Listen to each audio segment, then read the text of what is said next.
Hello and welcome to Natural Havoc. We are a group of Twitch streamers that decided to give playing and streaming Dungeons and Dragons a go. We play the 5th edition system, which recently just had a load of new stuff announced for 5e, which is kind of exciting. And if you haven't seen it, go and check out the D&D Wizard stuff because it's very cool. There are now squirrel monkey races. I'm just saying there are gelatinous ooze people, which are kind of weird, and there are four-armed bug men called Trikeens, which are really cool, and they're all playable races. So, and that's in the new Spelljammer game. But yes, we play the 5th edition system, and we are all veterans to the game now. We play with some homebrew rules, such as drinking potions as a bonus action, and other such things to do with spell scrolls and other such things. So yes, let us go around the room and introduce ourselves and who we will be playing today. So, Tech Wizard, Mr. Timothy, would you like to start us off today? I will, as per usual. I am Tim, and I'll be playing Arcturus again, the Fidalgan warlord, who is on a quest on his own, but also having a lot of, things to take care of in the group. So, yeah, let's find out if we can keep it together.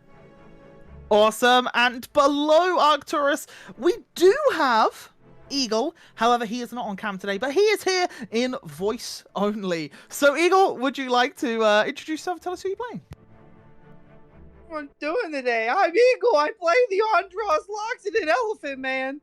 Make sure you follow the socials because socials are important. Socials and follows.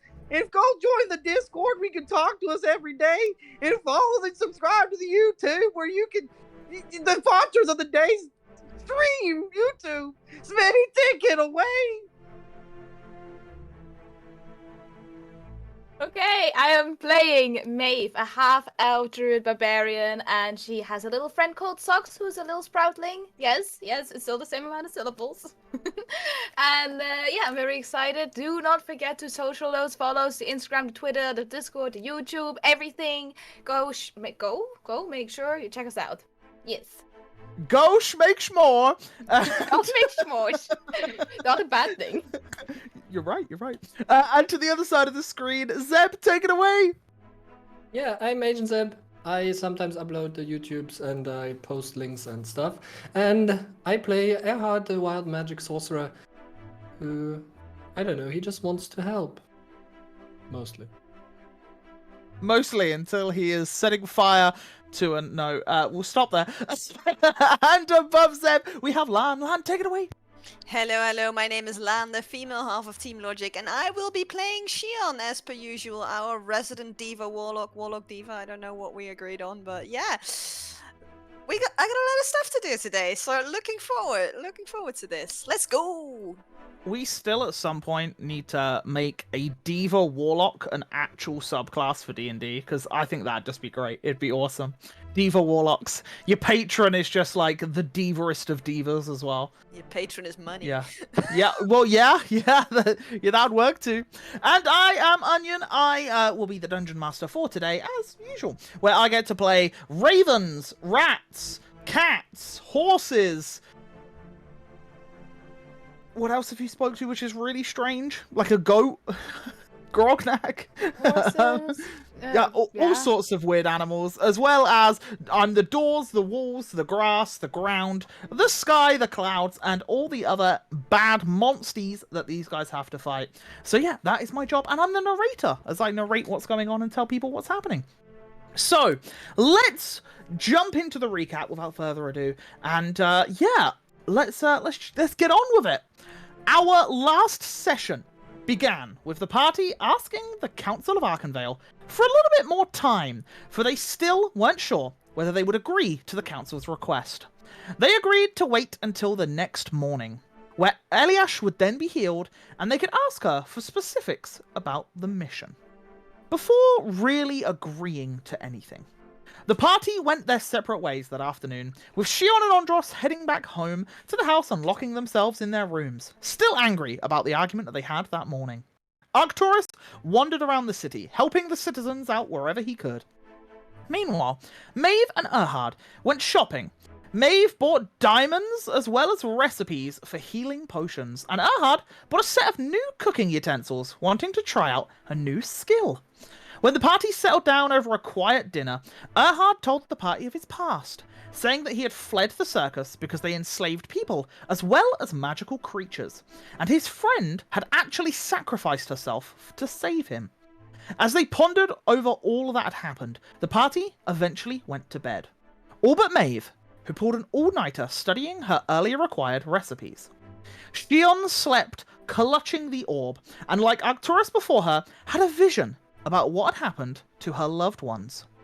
Yuno, the mercenary that betrayed her and left her for dead after she had hired him to escort her on a mission back in Quirin, had now betrayed her father as well, causing everyone in Shartusa to think that she was dead by killing an innocent girl. Shion woke up with a thirst for vengeance, and when the party gathered the next morning, she told Arcturus about her dream. Meanwhile, Andros had reunited with the spirit of his great-grandmother, a great relief to him, and now the party began to set out again with renewed vigour to acquire some final pieces of information before going on yet another important mission. And as the party rode up, or walked up to the gates of the council, walked up the marble staircase and through the main doorway, they were greeted by Estefan Gibblebottom, and as he gave off his introduction names of Mauve, Urbard, Artemis, Dondi, Goric, and Shion, he asked them would they like to see Eliash or the council first. To which the party said, Eliash. Now the party walk the halls to their destination. So that's where we're going to pick up. Do any of you want to have a quiet word with one another before we head into the room with Eliash? Or are we happy to go straight in? Yeah. Go straight in? Sure. I think we're good. Not a problem. So, as little Estefan's little legs scoot on over to a doorway, he opens the door, and within, you see what looks to be like a lounge-like interior. And within, there is a fireplace roaring and a few drinks set out on a small coffee table. And sat on a very comfy-looking armchair, you see Eliash looking much better than she did the day before. The dried blood marks, the messed up hair, and the ripped and torn clothing that was upon her, all seems to be patched up, and she is looking very healthy this morning. As she sees you all enter, she stands, smiles, and gestures for a seat in front of her. And as you all walk in and sit down, she sits in front of you as well. Thank you for finding the time to give me some well-needed rest.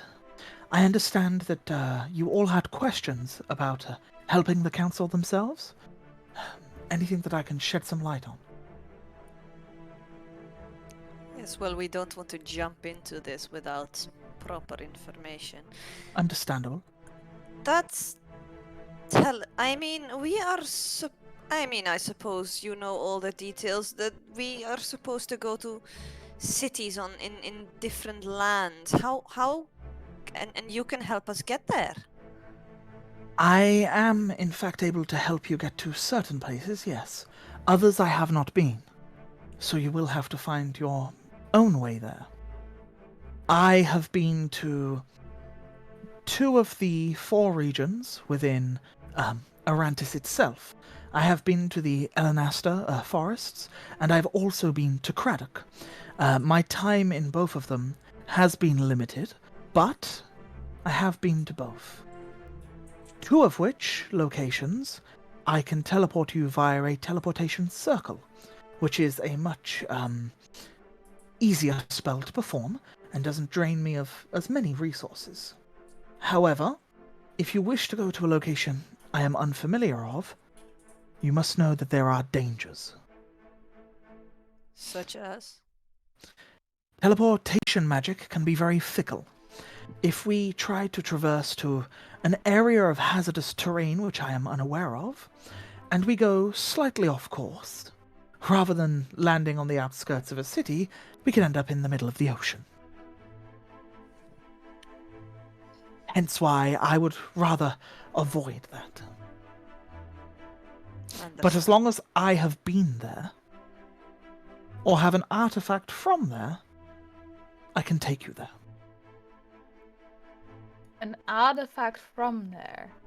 Yes, something that was made or that grew within a location, then I could take you there. And we But again, don't... my familiarity of that does come into play, and we let luck take us. Does the Tri-Spire not own artifacts that come from these places or near? It certainly does, but once again, it is down to the spellcaster and their familiarity of the place and location. If I am Okay. not very familiar, but have an artifact, it increases the chances of it going well. However, these teleportation circles that I speak of, once I have studied them, I can transport there with no risk. I know of 2 locations. As I said, one within the Elenaston forests on the eastern side, and the other in Craddock, also on the east, in the Ravensons Tower.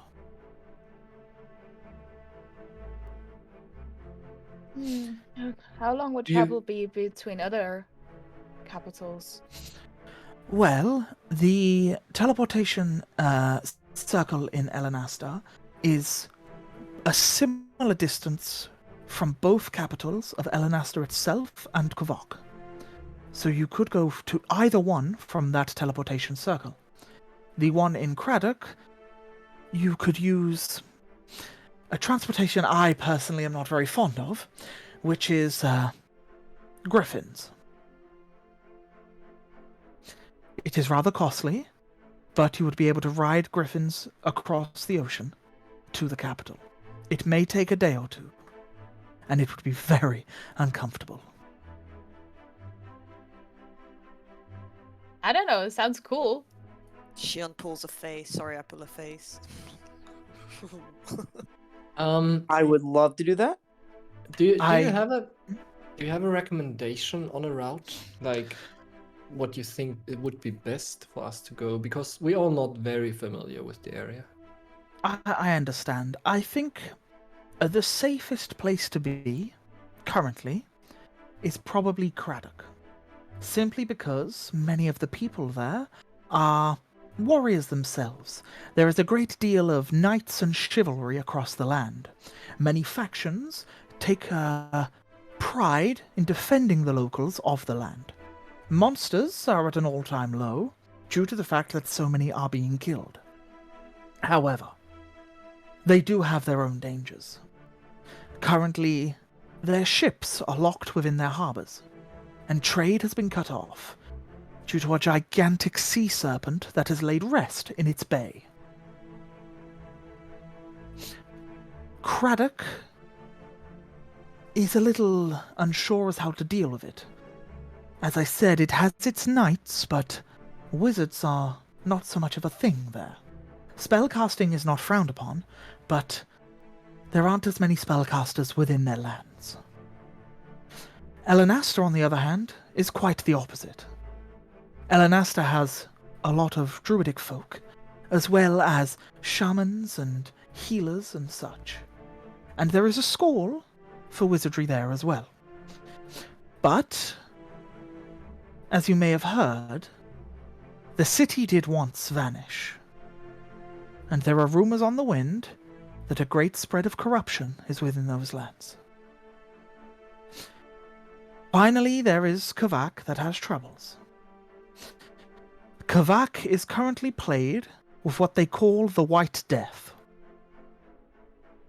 An adult white dragon roams the lands, which is able to call upon a blizzard and hailstorm around it.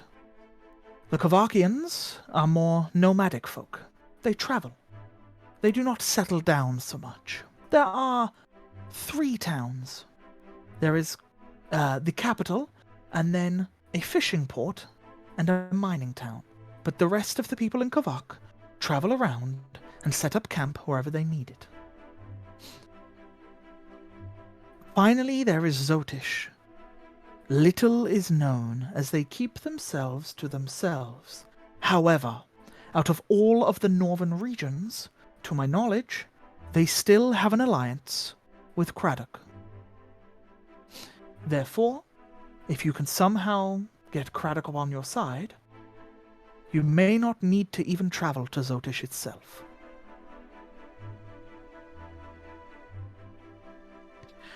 Novice, on the other hand, have any of you been to Novice? Have any of you heard of the stories there? No? I've heard some, but not to a great detail. The entirety of Novus's civilization is built within the mountainsides. They have flattened many of the mountain peaks and made homes for people upon it. The ground itself is a very dangerous land with many roaming beasts. A few tribes of people do live below there, but the people of Novis have shunned them from society. Getting there is rather dangerous, as there are many mountainous regions and many monsters. So teleportation is almost prohibited, apart from the teleportation circle within the capital city itself. Now, I have not been one to be invited to such a place, but if you were ever to go there, maybe you could study it for yourselves, and maybe one of you fine spellcasters could one day learn the spell and travel there yourself. I also heard that they're having troubles with their airship. But that is all I know. And that is the information that I can provide. 3 of the regions have problems. One of the regions is hard to reach, and the other little is known, but has an alliance with Craddock. It's Because the entirely up to you main- where you wish to go. I think the main question remains: are we gonna do the hard way or the way?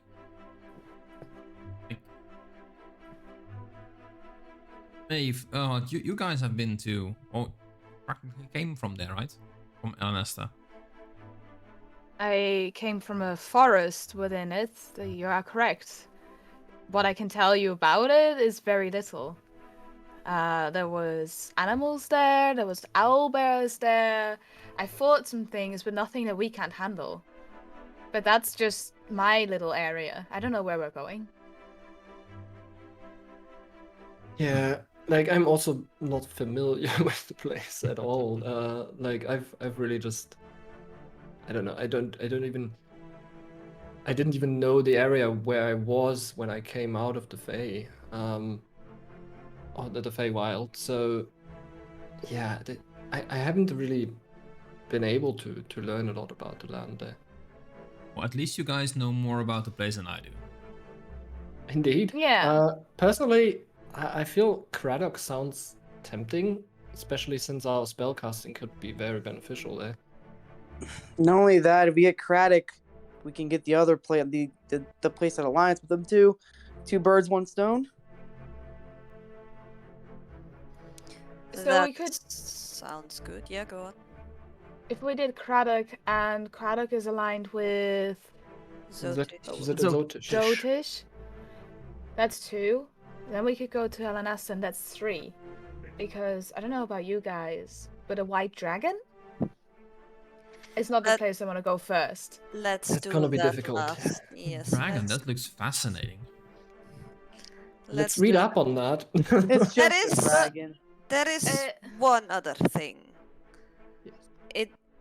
Eliash, darling, Yes, as Shion? soon as this is done, it is absolutely imperative that Arcturus and I get to Quirin as soon as it's done. How in the world are we going to get to Quirin from Kuvak, which is literally on the other side of 2 continents? Well, if you plan to go to Kuvak last, you could speak with the people of Kuvak to see if they can lend you aid in returning here. They have brilliant vessels, ships, that are able to traverse through the ice. But that would still take a few weeks to get from Kavak to Karas. Or if you were to do Elenasta last, I could perhaps meet you, as I am more familiar with the place. I can get to Elenasta easier than I can get to Kovak. And once I know where you are, I can come find you. And I can help you return here. And maybe if you decide to go to Novis, who knows? If you can help them with their airship problem, maybe they'll drop you off. I mean, I was asking the council members yesterday about let's say contact from Novus. If they found her, maybe she has more information to share. Mm. And Do you mean Lady Scorchstone? yes, Yes, I met her at the ball of Sardonis. yes. I do believe that she is within the city. I believe she is at the Crimson Crown, the tavern within the Amber Ward. Yeah. Okay. Then we'll probably check that out. And you said if you knew where we are, do you have like another one of those communication stones, and does it communicate that far? I personally do not. But I know that Vargnash has a way of communicating with his mages. I could speak with Vargnash to acquire one of his handheld mirrors. Yeah. If you were able to contact him, he could tell me. Oh, I love that mirror. Yeah, we that found one of those. would be very helpful. I mean, we had one in our hands before when we returned it to him. Yeah, some creepy old dude was in it. That's I wouldn't say that to Vargnash's face. Ah, okay. He is even more powerful than I.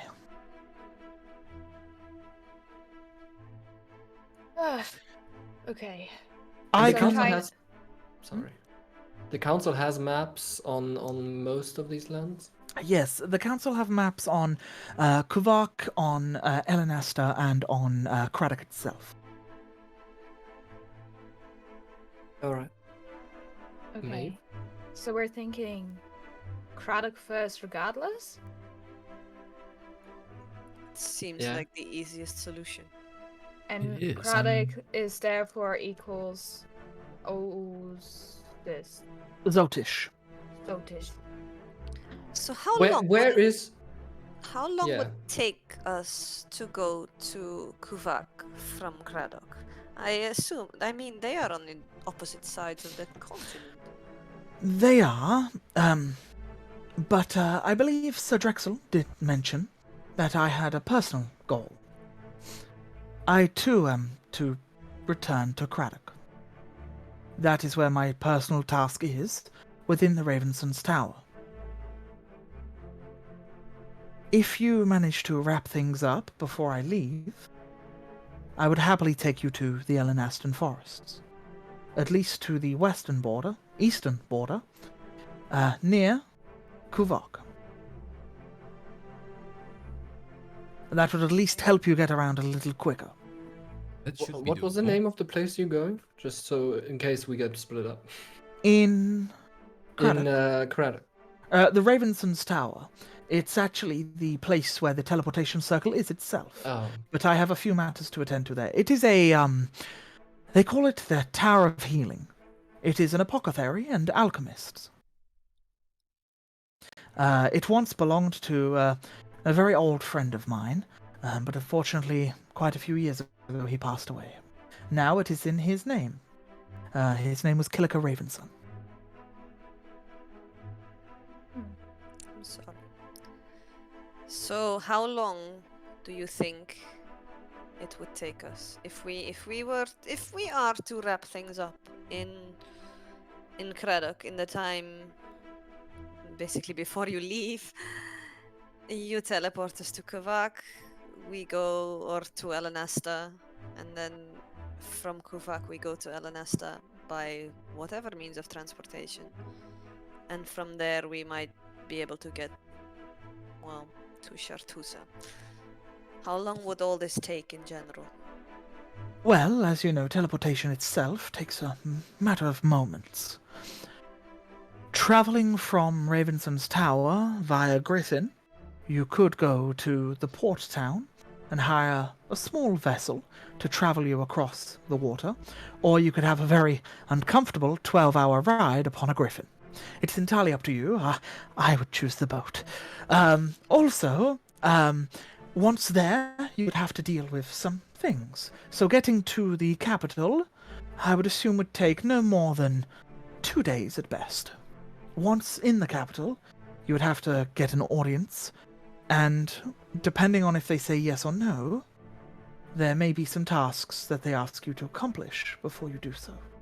I imagine any aid to stop this sea serpent may be required, as Craddock's main force is its soldiers, and if it cannot get them there via boat, they're a little landlocked. So I imagine it'll be a battle upon the water.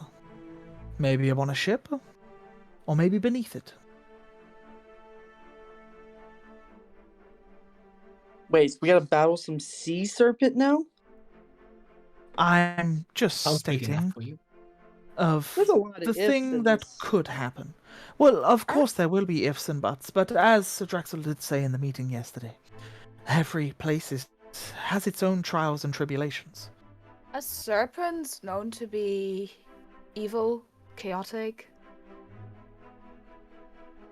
Serpents are known to come in pairs. Usually, when they are left alone, together, they reproduce until they drift off on their own, pass away, and their younglings find another. From what I understand, this serpent has gone into a fit of rage. It is destroying ships passing by, and it is attacking anybody that flies over it. I do not know why. I could only assume maybe it has lost its mate. Sounds like it. Oh, 2 serpents. Possibly. Short That's question true. on the side. Possibly. We can always decline this, you know. Of course you can. My only issue with this is there's a lot of ifs to this whole thing. There's a dragon that we're probably gonna get. I mean, they're gonna see that we're wardens of this place, and they're gonna try to give us all their problems out on top of it for us to complete. This could take months, and we just don't know. We're only getting the travel portion of this. What if we get mission upon mission to help out these towns and villains? What those take weeks to do? Well, they We will don't know really that know. we have Decline. another mission to accomplish. But we decline and we their have mission. places to be. Then wouldn't that be us failing this mission as well? Because now we're not getting an audience with the people we're supposed to be talking to. So we I made would all that say- travel there. If you were to inform them of your tasks, they would tell you and inform you of what they can provide to Arantis in a time of need. However, obviously their own issues will come first. If their issues are resolved, then they are free to help. So basically, it's kill the sea serpent, free the army, we have the army. Maybe, That's yeah. easy enough on They us. will aid us even Maybe. in further tasks. Wait, And then wait, we wait. go- You say us. We're talking about the city of Arkan. I know we are wardens, but I mean, I don't want to be their problem-solving agent for the rest of my life. I want to be back in Chartusa by the end of Rokta, and I know that's a very tall order, but it's What? next month, you blithering idiot. We're I'm not gonna sorry. get there next month. And next month sounds like impossible. Even getting a ship until then, and then traveling there. Have you, like, made the math on that? I'm not That's gonna why lie. I asked. I didn't know that there was corruption happening with it in Alaston until you just mentioned that, and I don't wanna, like, I don't know, it kind of feels personal. When I was called out by the Anthers to leave the forest, she literally said her words were, "You must fight the corruption." It's where I'm from.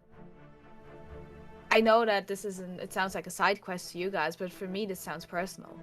Like, this sounds to be the reason why I was even called to leave. Maeve, Maybe don't she you needed worry. you. we will stand beside you if you need us. I understand, but it seems like every town, every city, and anywhere we go, there's always a side quest for us to do. It's never just go in and go out, right? And I agree, but I feel like this is one thing I would stand behind that I want to do, because it kind of sounds like it's what I'm supposed to do. Well, if Oh, that's that's what you're fall supposed to do, line. then there's no doubt about it. Then we're there to help you. Like, if and we not, were... not the city. If it was like a blacksmith searching for his daughter, like, I'm like... horrible, but we have a world to save. Yeah. You know? But your side quest is a personal one. As is all of our side quests. Yeah. We'll be there. Okay, I I would- just... I would also Yeah. state that if I'm able, I will try to aid you as much as I can in Craddock.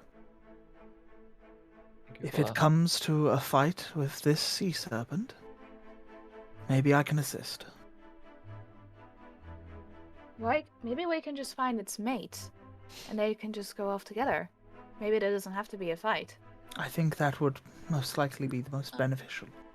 Would be good I to can find get you out guys... if they know anything about it. I can get you guys to swim underwater for a while. Well, Like- I can Oh, do that without it. In the water with the serpent. The But ocean how is do you- gigantic. I can only What go do 5 feet deep. No, Under. I can get you to go deeper. You can swim underwater for quite a while. The I'm ocean- not the biggest fan of being out on the water too much. I'm We'll figure built it for the out. land. I am Well, I made can to be also on the make you land. walk on water if you prefer. I've I- traveled by boat for a few days before I got here, and let me tell you, the worst few days of my life. Okay. Andros, You won't get I would seasick. I would also like to point out that the sailors whose ships have been attacked also didn't wish to be beneath the water. So, wait, wait. Are you really trying to turn this on me? I'm just saying I don't like the water. What does that have Oh, to do hell. with I'm him? just saying there are many things in this world that not many people like a drake attack upon a city. Well, Might yeah, not I enjoy didn't want to be there for that, but we were, and we did all that, I guess. Listen, I'm down to help out people. I'm down to do all this crazy stuff, whatever it is, right? But every conversation we've had, there's always been if we do this, if we do that, right? This could potentially be a thing if we do that. There has been no definites in any of these questions or any of these places that we've been told about. There's been no definites. There's no like, hey, if we do this, or hey, when we do this, this can happen. There's been nothing. Just None the- of those definites. It's just Andros. been It's just do the this, reason why potentially we are this. being sent there. Because there is no definite. We are the definite. oh, we're not even definitely gonna crowd with the people of the capital cities. That's the issue. Andros, when you arrive at these places, and when you help these people, the treaties will be agreed upon. Is that definite for you?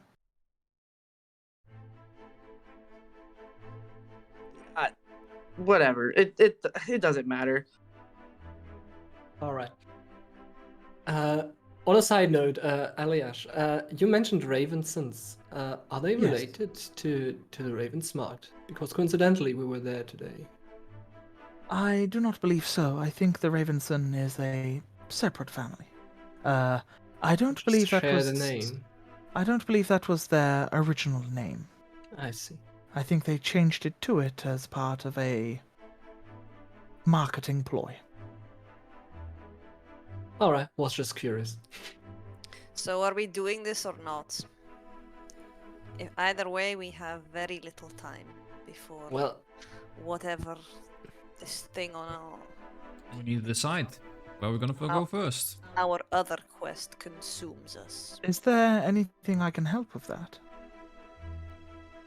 I have heard Honestly- that you all have your own individual problems, and Sir Drexel has asked that if magic is of aid to you, maybe I could help.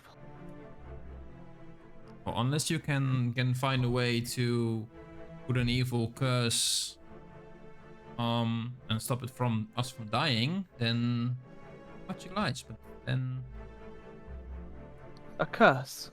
you want to Oh. show her?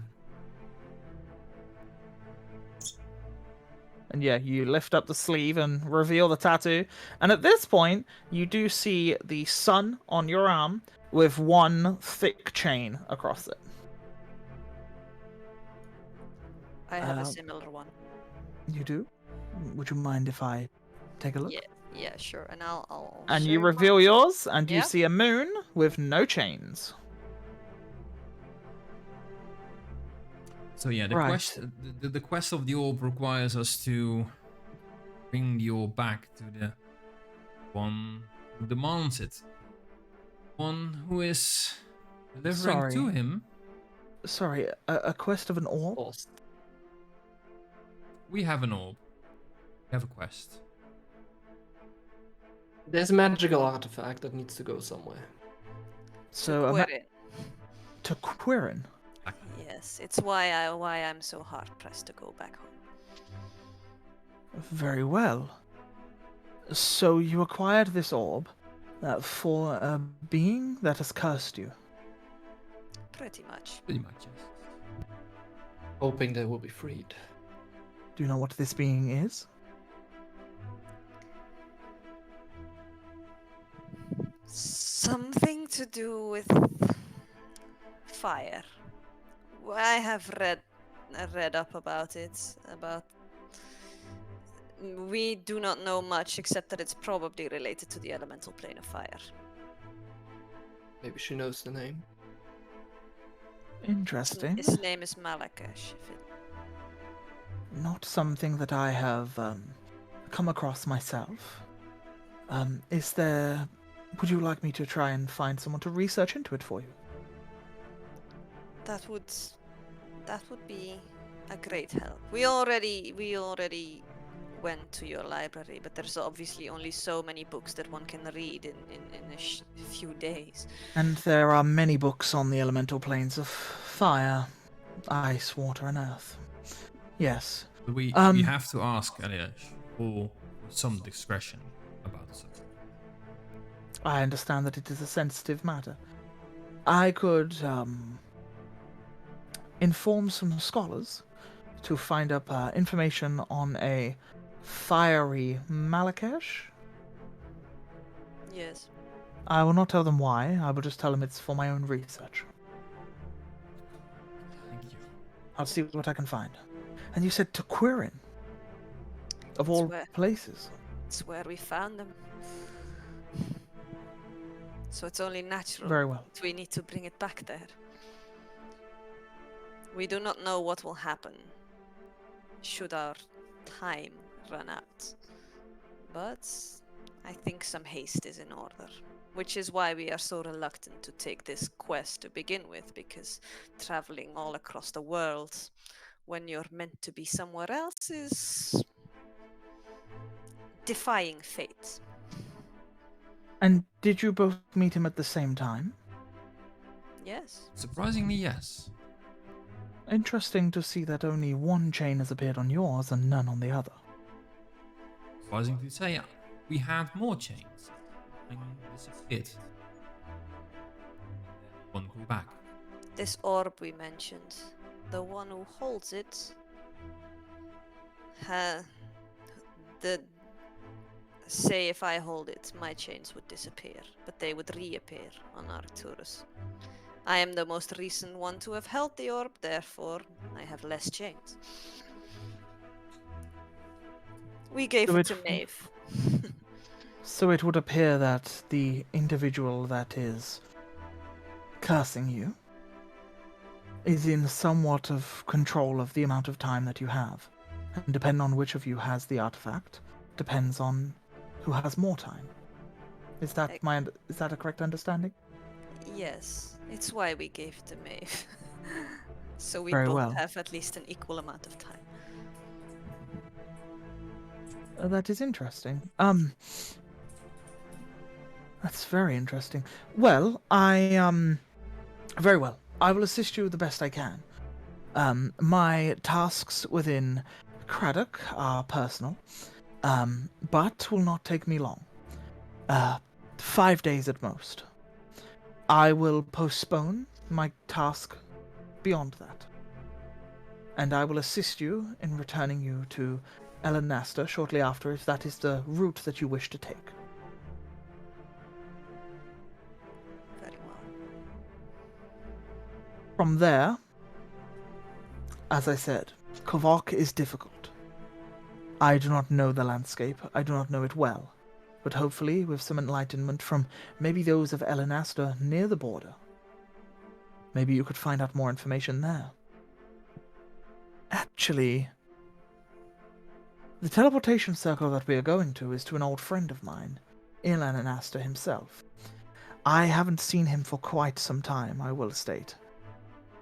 But Zoil Zabenta has been an excellent mage and researcher that I have known for many years now. Hopefully he might have more information or be able to shed light on something for you. Last I heard, he was studying the disappearance of Scimitar and looking into Orthodox's research into planar travel. Had to do with planar travel. Yes, I believe Orthodox had somehow understood and learned of what it needed to be to transport things to other planes. Unfortunately, during Orthodox's death, during the Age of Darkness, closing the gates to the Nine Hells, a lot of his research was lost, as it was with his mind. But something erupted within his tower, and now no one dare enter, as time itself has distorted. It would be an interesting place to visit if you were to head towards the capital. I believe it would be upon your travel. I mean, yeah, That could be interesting. definitely also, something that's yeah. interesting. I agree with Erhard. There seems to be a difference in a gravitational pull there, as well as time distorting itself. I do not know the ins and outs, as Zoil was the one going ahead with this.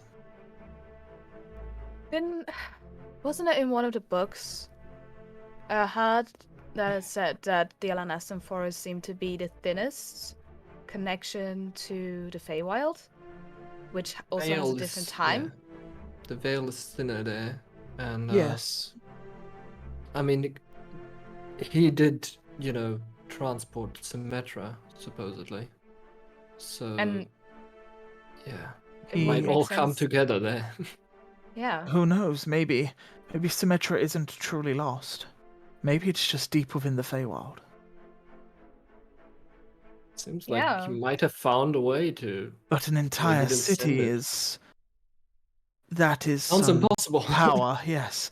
I've heard of people transporting themselves there, druids in the druid groves of Elenasta. They have found ways of when the veil is at its thinnest, that they can open a gateway to it. But an entire city? That sounds beyond belief. There possibly Would a one specific time when it's thinner, when such rituals are performed. I unfortunately am unaware. It's not my field. I'm sure Okay. maybe Zoil could help you, though. if Okay. one knew someone from the Feywild, would there be a way of contacting them?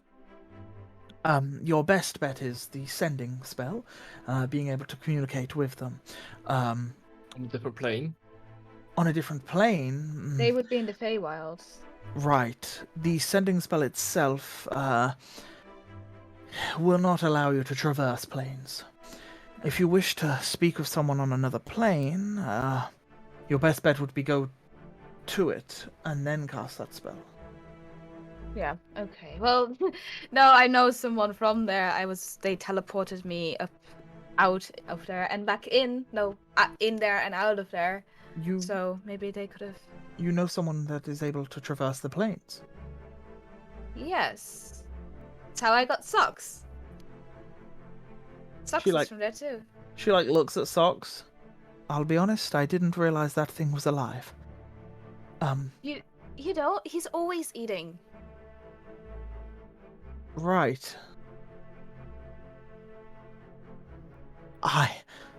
Okay, I know very little of the Feywild itself, I'm afraid. Well, it's a pleasure to meet you. There was a lady, a dryad, who managed to take me from my forest into the Feywild and back out. If she could do that, then maybe she could do it for a group. I'm sure she could. Yeah. Well, if you ever find yourself in the Feywild, maybe try to contact her. Yeah, it's well. What I want to know is, can I contact her from here? Then that way I could ask her to transport us. Right. All right. I'm unfortunately unaware if that is even possible. Yeah. But like I Okay. said, Zoil Sabenta, he is a fantastic wizard and does a lot of research into Orthodox's magics, which was playing our travel primarily. I haven't spoke to him in some time. It would be nice to catch up with him. Sounds like Okay. a sensible route. So are we agreed? Yes. The other place I could transport you to, if you wish to go to Elenasta, would be the western side. I could transport you to a military outpost on the northern border of Arantis, which would be just a few days out from New Haven. I personally have traveled to this outpost, so I could arrange for people to organize wagon, cart, horses, that sort of thing, for you, if you wish to travel from there. But again, I would then depart to go to Craddock. Would we not do Craddock first? It's up to Yes. you. This is what I'm saying. If you Yeah. wish to go to Elenasta first, or Craddock, or Kavak, it's entirely up to you. I would, out of all 5 of these, I would probably prioritize Novice as last. Purely because it's much further out of the way. Yeah. Sounds sensible. But who knows? You could go to Novice and help them there. They might give you a free ride on an airship, which that would be impressive.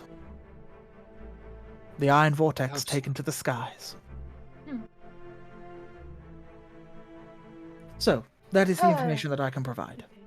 Yeah. Also, because you are all wardens and you have the discount at the Tri-Spires, we have allowed you to browse our slightly better wares. Hmm. We have less of them, but they're a little more expensive, but a little more powerful than what we sell just to our regular mages within the Tri-Spire. I mean, personally, I'm very interested in spell scrolls or rituals specifically. But Yes, we also, have. like, equipment could be good because I'm usually a bit scared. Yes, we have many of those. That won't be a problem. Do you want one of those fancy robes?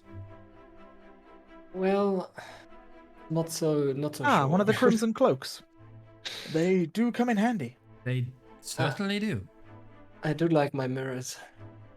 All I want is as many sending scrolls as I can possibly carry. Well, hopefully our scribes have been hard at work. I hope so too. Because I reckon you could carry quite a few. Oh, shall we? Are we decided? Shall we get going? It sounds like a plan, guys. Yeah, I think we need to Anything else confirm you'd with the like to? council. Anything else you'd like Yeah. to ask me? When do we go? Whenever you are ready. I will need but a few hours to make sure that my people are prepared, just in case there is another attack, and I will transport you to the location you desire. Again, if you wish to go to Kavak, I can take you there, but there are dangers to be had. If we go off course, we could end up inside of a mountain. We could end up beneath Yeah. the ground, or 50 foot into the sky. That one would probably be the least of our worries, as I may be able to do something about that. But inside of a mountain could be a little tricky. Kuvak is a cold place, is it not? Extremely. I would Oh. wrap up if you prepare to go there. Oh no. I think Craddock Aliash. sounds. Do you think, in combination with a spell that tells you somewhat the events of the future and your teleportation, we could have a clearer sight if we would teleport into a mountain? I would need you to elaborate. You have magics Well- that can inform you of the future? Somewhat. A little bit.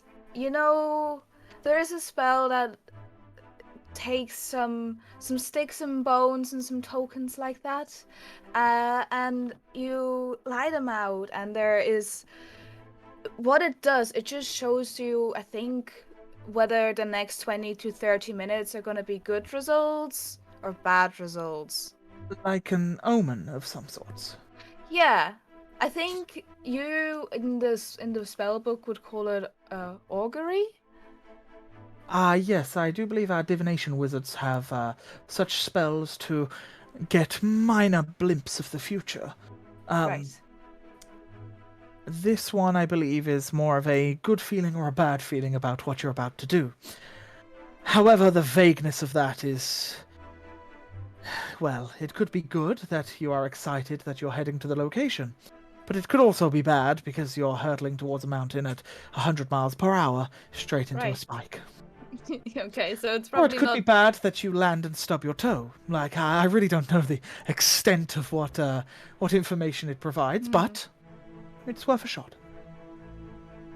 Yeah, I didn't know how accurate it would be in comparison to are we gonna die if we teleport or not? Again, are we going to die, or is one of us going to die? It really does depend on the Yeah. question asked, I assume. Is anyone going to get hurt? Should be the question. Yes. But that's the information that I can provide. Yeah. As for getting to Quirin, it's a little more difficult, but I'm sure there are ways around it. Thank you. And if there isn't, we'll find one. Shion, isn't Quern just desert? Yes, pretty much. Well, there's also mountains. But if we got teleported to a desert, it shouldn't be that bad, right? Even if Well, it was on a random part of the... It depends on how far off you are from civilization and how much water we brought. If we land 5 days from any city or settlement and we did not bring enough water, well then we're fucked. Also, to my knowledge, there are quite a few ruins within Quirin. If it went off course a little, and you ended up within a ruin, you wouldn't know which way was out. There's also that. Okay. Potentially, we could run into Malakash, but I'd rather not at this point.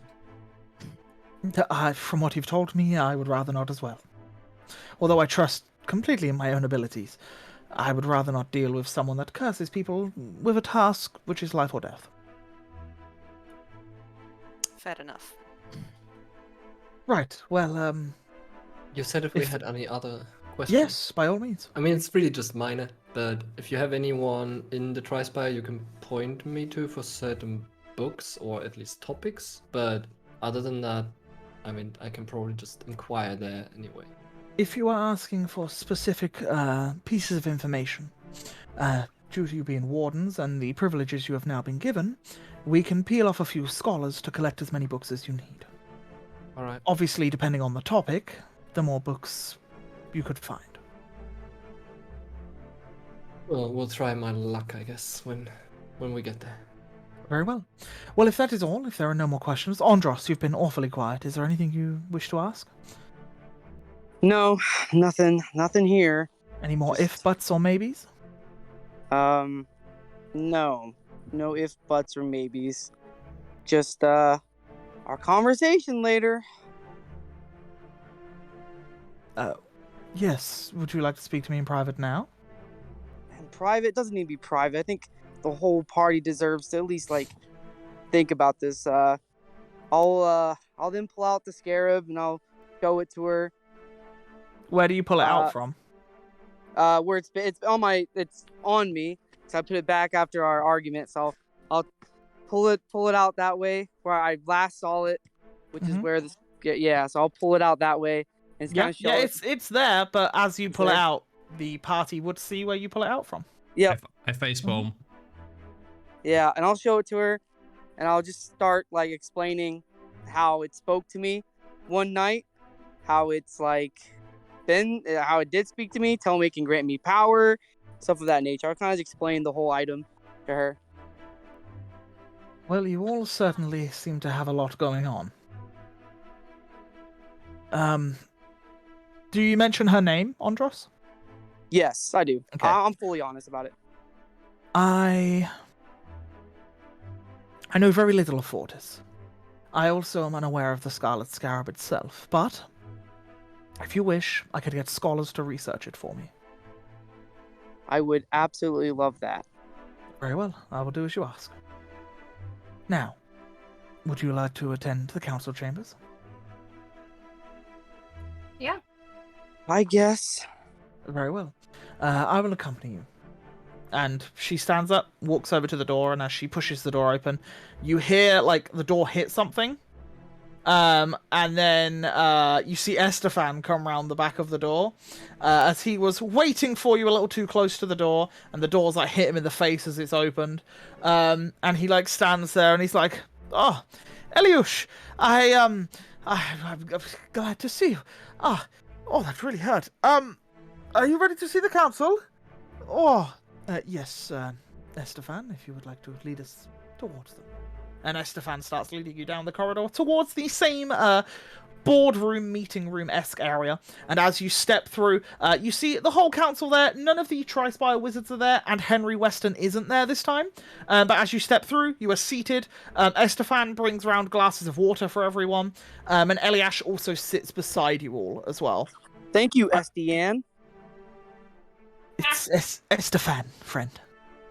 Oh, no problem. My bad, SDN. I totally forgot. My manners. Very well, Dodin. Yes. Well, I will see you all in a moment. Goodbye. And he shuts the door. And Sir Drexel stands and once again puts a hand on his chest and nods to you all. So, you have had some time to think of what is going on. Have you come to a decision? We have. Yeah. Is there any other questions you would like for us to ask? Answer.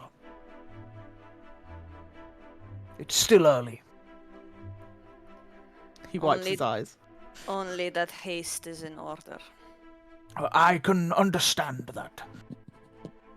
Also for personal reasons. So we will accept your request, but we will do it in the end. But we will want help in getting it done as swiftly as possible. Eliash has, of course, already graciously provided help, but... Well, as promised before. And he, you see him pull up the satchel that he had before, the blue satchel with, like, the teeth and the eyes on it. And as he flips open the flap, you see it looks very empty. The bag looks like it's nothing in it. And as he reaches his hand in, his hand goes lower than what you would imagine the bag to go. And then he pulls out a large map out of the first bit, and he throws it across the table towards you all, and it's like tied together with a tiny piece of twine. And then he goes back in, and he pulls 3 more maps, and he throws them towards you, all of which have the tiny piece of twine. And let me just show you the maps as you start to look at them. Over here. And it is...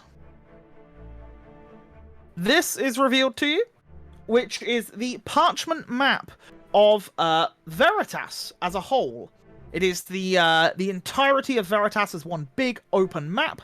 It doesn't have any location details, but it shows you the landmass of Veritas itself. And then he also shows you this map here, which is one of the smaller maps, which is the map of Craddock. And it has all the locations and, like, major towns. It doesn't have, like, the small villages on it, but it has major towns and cities and locations of interest upon it. He also shows you this one, which is the map of Elanasta. And again, it's got all the major towns and cities upon it. And then finally, he shows you a map of Kavak, which also has, again, the 2 major towns and the major city, as well as a couple of pinpoint important places to visit. And yeah, that's all the information that he throws towards you. And then he reaches his hand in again. You hear the jingling of coins as a large sack comes out of the satchel, and he places it on the desk in front of you. And that there is the 5,000 gold that we will be giving you for all expenses, travel, and anything else you may need upon the roads. And he slides that across to you as well. I believe this should cover any transport needed. Hospitality, bathing, food, rest, and maybe some small trinkets along the way. But this is what we can provide you with for now. What we would need you to do, as discussed before as a little reminder, is to head to the capital cities of the 5 regions. We would need you to go to Kuvak. We would need you to go to Elenasta, Craddock, Zotish, and finally, Novis. Now, Eliash may or may not have told you, but Craddock and Zotish currently have an alliance. If you can somehow speak to Craddock and get them on your side, maybe, just maybe, they may be able to stop you from going to Zotish itself, and they will deliver the treaties on our behalf. For the rest, they stand as independent, so you would have to travel to them. We do not have a map of Novis or Zotish itself, but if you so wish for one, I'm sure there are people about that may be able to sell or make you them. I have a question. By all means, Maeve. I'm not very political, nor are some other people in this group, but it feels like we're handling a very political quest.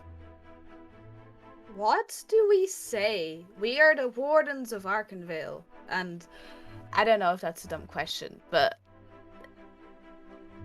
Well, and he reaches into the bag, and he pulls out what you see is a tube with 2 brass stoppers on the end. And on these stoppers, on this particular one that you see what looks like an owl's head with a crown upon it. And then you can see that it is a scroll in a case. And there is a stamp mark on the middle of the scroll case. And it reads Elenasta in Elvish.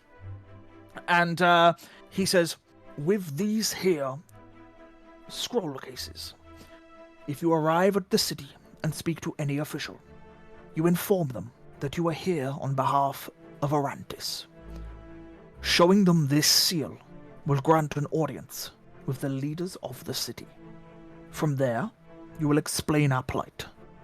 Explain to them exactly what it is that has happened here, and that we wish to unite the lands once more. All of this information will be attached with the treaties themselves. But if you are there to speak to them in person, to explain that we grieve at a time like this for our fallen, I hope and I wish that they will listen. Most are reasonable, but others can be difficult. As in? Kuvak is not the most hospitable of people. They can be a little more rough around the edges. And some will listen to those that show strength. Others may listen to reason. Elenasta has its own issues, and may seem to think what you say to them is of a smaller threat. But again, if you speak to them in person, I believe that you, the Wardens of Arkenvale, will be able to convince them. If you come back to us and not all of them agree to this plight, you will still be rewarded for your efforts of trying. You correct me if I'm wrong, but you've said we should visit the capitals of each of those places. Do you have a name of those capitals? Just for directions. Yes. The Elenestan capital is Seychelles. It will be located on this map here, and he points towards the Elenestan map and shows you towards the western side, more central west, Seychelles, which is the capital, just above Canathalor and New Haven. He also points towards Kavak, and he points towards the middle of the area where Grand Kathos is, and he says this is where the council and the village, the region's elders live. This would be where most of the people in political power would be. He also then points towards the Craddock map, and he looks at Ithalador, and he points towards that one. And this is where King Julius Ackleton will be. He is the one with which you will request counsel. I heard from Eliash that you may have met his champion. The Dragon Slayer. Indeed, yes. He was at the ball in Sardonis. I believe he may have returned home already, or will still be on his way. Yeah. Did you have word on how he, perceived or received the events of Sardonis? Unfortunately not. I believe when things began to kick off, he made sure to make a swift exit before getting bound to another cause. His duty was to do as King Julius Ackleton said, which was to arrive and attend at the ball in his place, with which I'm sure King Ackleton is now very glad that he didn't attend. I think so too. And it could be wise to talk to an actual dragon slayer, knowing dragon and wonders. Eliash has briefed you with the tribulations of Kuvak, I see. Yes. She has. Yeah. Okay. Is there Well, anything we should know? Well, Craddock's weather is very similar to us. There will be rain and sun during this summery time. Elenasta is a little cooler, but many forests to bring shade. Nighttime can get very cold. Northern Elenasta and Kuvok often sees snow. Now, Shion, dear, I'm sure that might be something very foreign to you. I've And you, read Andros. about it. I've read about it. I've never actually seen it. Well, you are aware of what ice is, dear, right? Oh, naturally. Imagine that, but it being the weather. Very cold. Not a place that I personally am very fond of. Imagine the opposite of hot sand. Yes, think of it like cold, icy cold sand. No, thank you, but well, I guess we'll go nonetheless. You could It try is- out some wintry outfits. Oh, It yes, I is- definitely will go see a tailor or whatever before. It is also very beautiful. Speaking of, confirm. beautiful things, can you explain this bag? Because, do I just pull whatever out of that? This bag is a magical artifact. Upon visible inspection, it would appear to be an empty bag. However, anything placed upon it or in it will disappear out of sight. It works as a pocket dimension, something you yourself may be aware of. Upon reaching in, you think of the item that you wish to take out, and as long as the bag has it in it, you can retrieve it. But if a guardsman was to pull you over and check your bag, he would see that it is empty. It is a good way So- of concealing items. So Can we keep it? need- Yes, it is yours. Oh, sweet. It is what will be transporting the treaties, in case you are stopped along the roadside by individuals that wish harm upon you. So we literally need to know everything that's in the bag. Right now, there is nothing. Nothing But other yes. than what you pulled out. Yeah. I would, if one of you would like to maybe make a note of what you possess within the bag. That way, you don't forget what you have. But if for whatever reason you find yourself in trouble, you may hide things in here that you do not want others getting. Is there a Right. size limit? Ooh, a smuggling bag. The limit is, the weight limit is 500 pounds. The size would be anything that can fit in the rim of the bag. For example, if you tried to put me in there, it wouldn't work. But if you tried to put a staff in there, it would. What about breathing in this bag? Well, Maeve, that is a question I didn't think would crop up. I have never tried. I would not attempt to stick your head in there. We'll put Olaf in there. Just saying. I feel Does very Olaf sorry breathe? for Olaf. Does he even breathe? Well, at least we'll know if he dissipates. Or stuff. You That's already messed done up, that dude. before, Erhard. We know what happened. Well, Olaf seems like a, unfortunate gentleman. He's my familiar. It's just Ah. Well, that explains a little more. Well, any more questions to be had? No, when do we leave? Whenever you wish. Okay, when do we leave? I have Can a we just give few it maybe a day or two? let's I get have ready. a few things to attend to before we set off. Wouldn't take too long. Tonight. Or in the morning. I can do it with night or the morning. Yes, Tomorrow morning? I think tomorrow morning is excellent. Gives us a fresh start. That would be Uh, absolutely fine with myself, yes. Okay, Agreed. nice. Are we going to Craddock? Just so Yes. we're all aware? Yes. Yes. Yes. Let's agree on Craddock. going to Craddock. Craddock, tomorrow morning. Okay. What's Cool. the best way, like, just briefly looking at this map, what's the best way of getting from the tower to Isildur?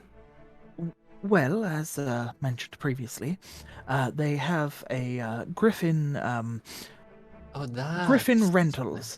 The Griffins would normally take you to Zoldin, and then from Zoldin you could fetch a ferry towards Isildur, or you could ride the Griffins across the ocean. However, like I said, it is not a comfortable ride, and it will take about 12 hours. How long does the boat take across? About a day and a half. Okay. So you would cut down a day's travel upon the Griffin, but again, it would be very uncomfortable, and if you were to fall, there's only water below you. We'll be fine. Do we meet you in Isildur or at the Ravensons Tower? I will After. be at the Ravensons Tower. I will give you a form of communicating with me. Once So you we'll have are to return. within Isildur, if I am finished with my task, I can return to you. You If you are inquire? finished, Mhm. Can you inquire from Wagnesh about the mirror? That, By all we means, talked that about? that is one of my tasks. Yes. Oh, I walk out, by the way. sure. Well, he's in a Let's, rush. Yes, let's not waste any more time here. Let's Very prepare. well. I will meet you at yours in the morning. Thank you. Fantastic. Thank you. Tell Petunia to make me a coffee. Okay. Will do. Will do. Wants coffee. And yeah, she steps up and she says, "Well, Wardens, Iron Vortex, it's been a pleasure." And she walks you. out. Sir Draxel pushes the bag and everything towards you. Nods. Some of the council members begin leaving, and a few of them begin just chatting in the boardroom. The level of like general feelings that you got from everyone in the room is like a sigh of relief. They were worried that you guys were maybe not going to take it on, and that they would have to find someone else to try and do this for them. But once you guys accepted, you definitely got a feeling of a little bit of security that they can trust that you will do this. You almost get the sense that right now, you guys are definitely their best option. And that's the sense that you get. However worrying that may be in this current time, but yeah, you get the sense that you are probably their best option. And yeah, Cool. where do you guys go? Andros, you walked out. Where were you headed? I'm heading to the Tri-Spires. Okay, is everyone else going Tri-Spires, or are you going somewhere else? I'm going to the armorer first. Okay, that is on the way, so that's not a problem. I'm also going to the Tri-Spire, and I guess if no one else is taking it, I will grab the bag of holding and place the things inside. Mhm. What was the name again of that? Is there a name? I think it's the Bag of Emptiness, is what this one's Okay. called. Let me just have a look. It's in my notes.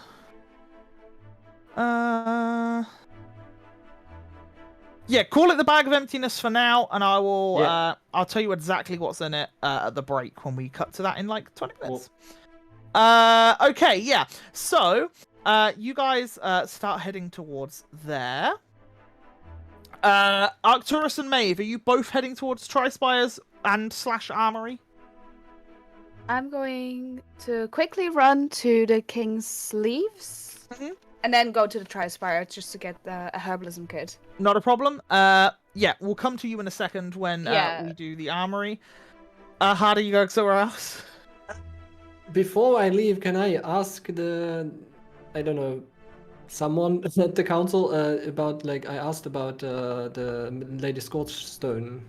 Yes, as you leave, Estefan walks up to you and he's like, Urbard, your request, I believe Lady Scorchstone, Yes. you wish to speak to her. Also, Andros, Dondi left a little while ago, but I was to inform him as well of his friend Samir. Let me, this piece of paper here, yeah, here we go. Lady Scorchstone is currently residing within the Crimson Crown. We have informed her that you wish to speak to her, and she has told us that she will be leaving Arkenvale within the week. As well as Samir. The pair of them are traveling back to Karas, where I believe they are getting boats back to their homelands. What I would say is make sure that you pop on over. Yes, Samir wished to speak to Dondi, and Lady Scorchstone wished to speak with yourself, Urbard. All right. Anything else? Thank you. Thank you so much. No, Don't you worry, we heading will inform Dondi on it. Thank you very much, Artemis. Anyway, I will get back to my mountain of paperwork. So, Mauve, Shion, Goric, and the rest of you, it has been a pleasure. If you need anything from me, come and see me. we'll just cast some Predestigation for him with some nice tunes around him. Just And he's be like, present. he's trying to like bat them away. Like he's like, what the hell's going on? But as you do that, yeah, you will leave. Okay, Maeve, you've head off on your own direction. Shion, Arcturus and Erhard, are you going with Shion, or are you gonna go and walk past the armory? Because it's literally on the way. I think I'm going past. I'll wait in front of it. Okay, not a problem. So we'll do Shion and the armory with Arcturus as you guys walk into the Crystal Anvil, and the Furbolg man and his daughter currently armoring away. And Shion, what are you after in particular?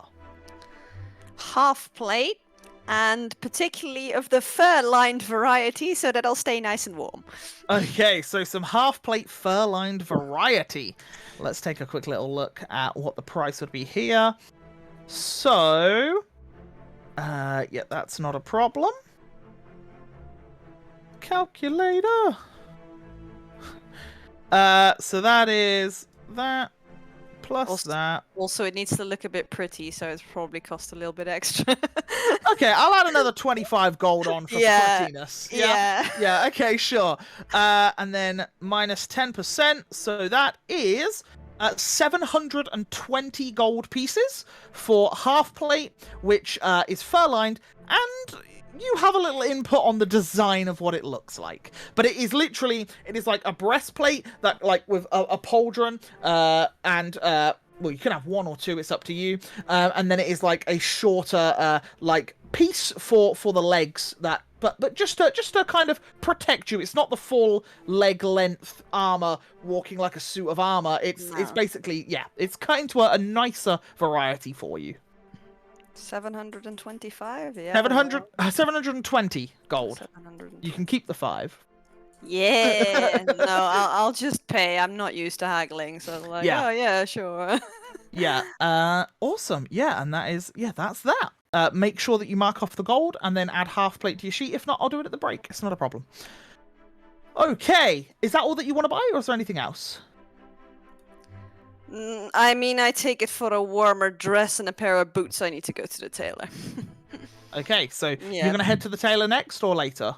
No, I'll go to the Tri-Spire first and then go tailor on my way back. Brilliant. Ondros, you arrive at the Tri-Spire first. You meet with a gentleman at the front gate of the Tri-Spire, the one that you have met with before.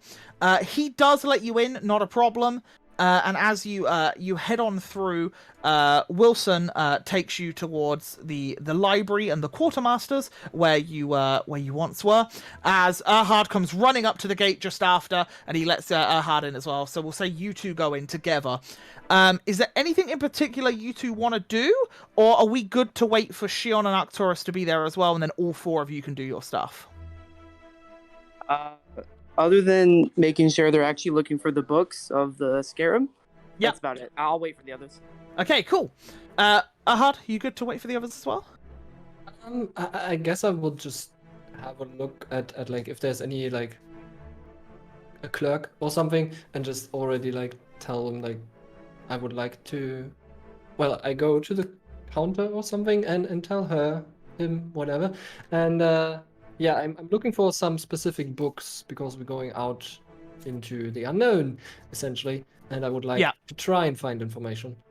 Okay, on certain brilliant. things. Yeah, so you'll start speaking with them, and while this is going on, Maeve, you wanted to purchase a Herbalism kit. but the better quality one, right? If they have them, sure. Okay, they do. They have the uncommon variety, which I believe. Let me go to my crafting page. I love having so many notes. They do. They have the superior herbalist kit. I just need to check on price because it's not on this list. So that would cost a whopping total of 100 gold. And how many uses is it? This gives you 25 units worth. The normal one gives you 10 total. Okay. Sure. Yeah. Yeah. Okay. Yeah, you buy the superior kit, which now because you have the superior, it does allow for crafting of rarer recipes because you have the capacity to actually learn them. So yeah, there you go. Awesome. Cool. So yeah, you get that. So mark off 100 gold, and then just write in the equipment section superior herbalist kit, and that's cool. Awesome. Okie dokie. I will head to the Tri-Spire. Awesome! And as you all arrive, after a little bit of time, Erhard has been speaking with the clerks, trying to find some books. Ondros has also been speaking to a few of the scholars who are amassing some books on Decatha and the Scarlet Scarab. I would say all of you arrive within the halls of the library, and just before you go about and do your things, we're gonna cut to a break, so we can all go for a pee, grab drinks, all that good stuff. So we'll be back in like 5-ish minutes. I say ish because it might be a bit over, but yeah. So we'll be back in 5, guys. Don't go anywhere. Grab some snacks, grab some drinks. We'll see you in a second. But goodbye. Yeah. Bye. Teach me. Hello, and welcome back to Natural Havoc. Yeah, we're gonna kick things off, but first, what snacks has everyone got? What drinks have we got? What are we drinking? What are we doing? What do we got? We got a beer, a dark beer. Yeah. You got water. We What do you guys got? A drink Potato, that we can't really cheese? explain, and walnuts. Oh, and walnuts. Very nice. I didn't actually go anywhere, so I just sat here the whole time. What have we got in chat? Munching on some snacks. What have you got, Oakham? What have you got, Tim? What have you got? You got anything good? Oh, your snackies. What do we got? We Well, haven't we'll come back to you guys in a second, but let's start off with where we were. So, Ahad, you wanted a few books on a certain topics. Yes. You want to search for it yourself with assistance from them, or what's the plan? Are you asking for the location and you're going to search yourself and spend some time, or are you asking them to search for you? I think if they can get me like a selection maybe of like potential They can get you a couple of books of things each. on topics, yeah. But I think I would specifically like to look for Dragonborn, Dragon, something. If they can point me in direction, and maybe I can find something. Okay, so we'll have it that roll me an investigation check. We'll let you look for the Dragonborn books, and they will look for the other books for you. Investigation. A natural 20. Nice. Okay, that's really good. Okay, yes.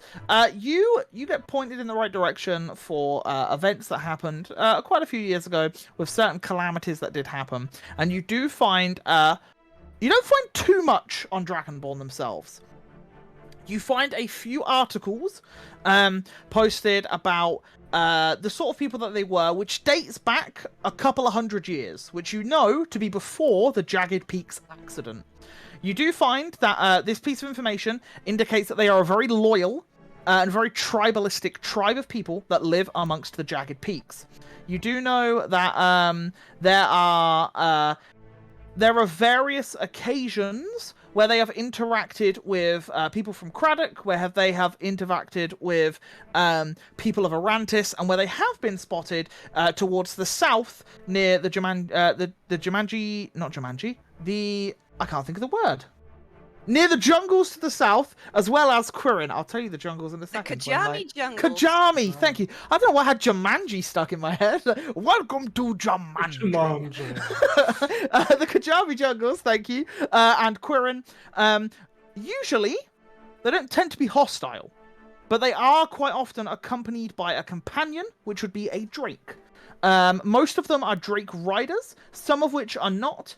And they have wingless drakes as well as winged drakes. But you do find out a few characteristics about them, which is that they are usually hunters and gatherers. They're very tribalistic. They're very loyal to one another, and they are very traditional in the sense of that their home is their home, and they don't like to branch out and go into additional places for livings, for example. But they do venture out, and they are quite adventurous and like to explore the lands. This was all before the Jagged Peaks. There is very little after the Jagged Peak incident, apart from sightings of them living in Kavak, sightings of them living in Craddock, and sightings of them living in the south towards the Spires of Ash. But there is only very limited sightings of them near the Quirinese and Spires location. And I think that's about as much as you can get. There are different coloured Dragonborn. For example, their scales are different colours, and dependent on the colours that they have, seems to have attributes from the dragon-like kin that they are from. So there are, in Kavak, there are many that have white scales or silvery scales, and somehow they are more adaptable to the cold weather. The ones with red scales and golden scales are more adaptable to the hotter climates like Quirin and the Spires of Ash. And then you have some of the other ones, blue scaled, are quite coastal as well as brass scaled. But other than that, it's very limited information on what they actually gain from having different colors, as there has been no study of it. But yeah, that is what you gather from your information, and you got Anything- that much because of the Nat 20. Anything on reproduction?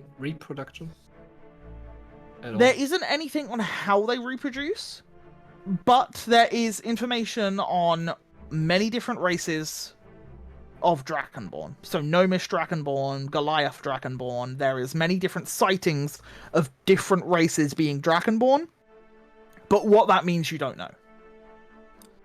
But yes, I would say with a Nat 20, you get all that info, which pretty much wasn't accessible unless you rolled a Nat 20. So that is that's very good. Okay, while you're doing that, that takes like an hour or so. We will cut over to Shion, Maeve, and Arcturus, and maybe Andros if he's here. But yeah, the three of you, for now, what are you after? Which one wants to go first? I'll pick. Arcturus, what are you doing?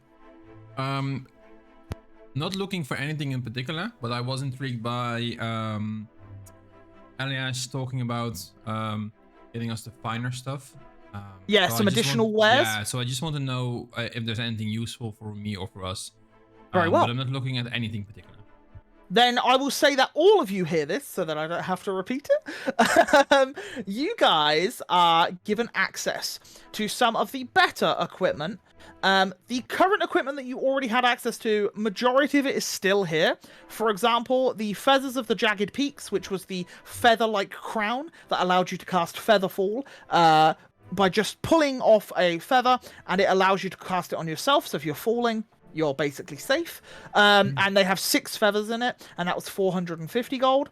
You have the Cloak of the Golden Order, which was once belonged to a adventurer, the leader of the Golden Order of Elenasta, and it allowed him, it protected him better by allowing him to be less spotted, allowed him to be more stealthy, and anyone trying to spot him, it gave them like a harder time, and by literally pulling the hood up, it kind of gives you a bonus to stealth, basically. That was 2,250 gold with your Warden's discount, that is.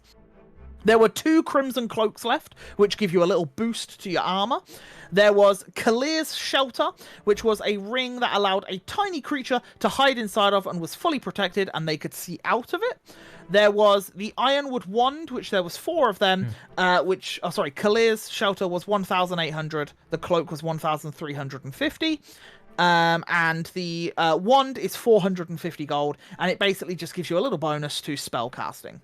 On top of that, the Sanctum exclusive Warden wares, there are the Boots of the Winterlands, which are fur-lined boots that feel very snug and warm, and while you wear them, you gain resistance to cold damage, you ignore difficult terrain, which include ice and snow, and you can tolerate temperatures as low as -50 degrees Fahrenheit without any additional protection. But if you wear heavy clothes, you can actually go to -100 degrees Fahrenheit without any additional protection.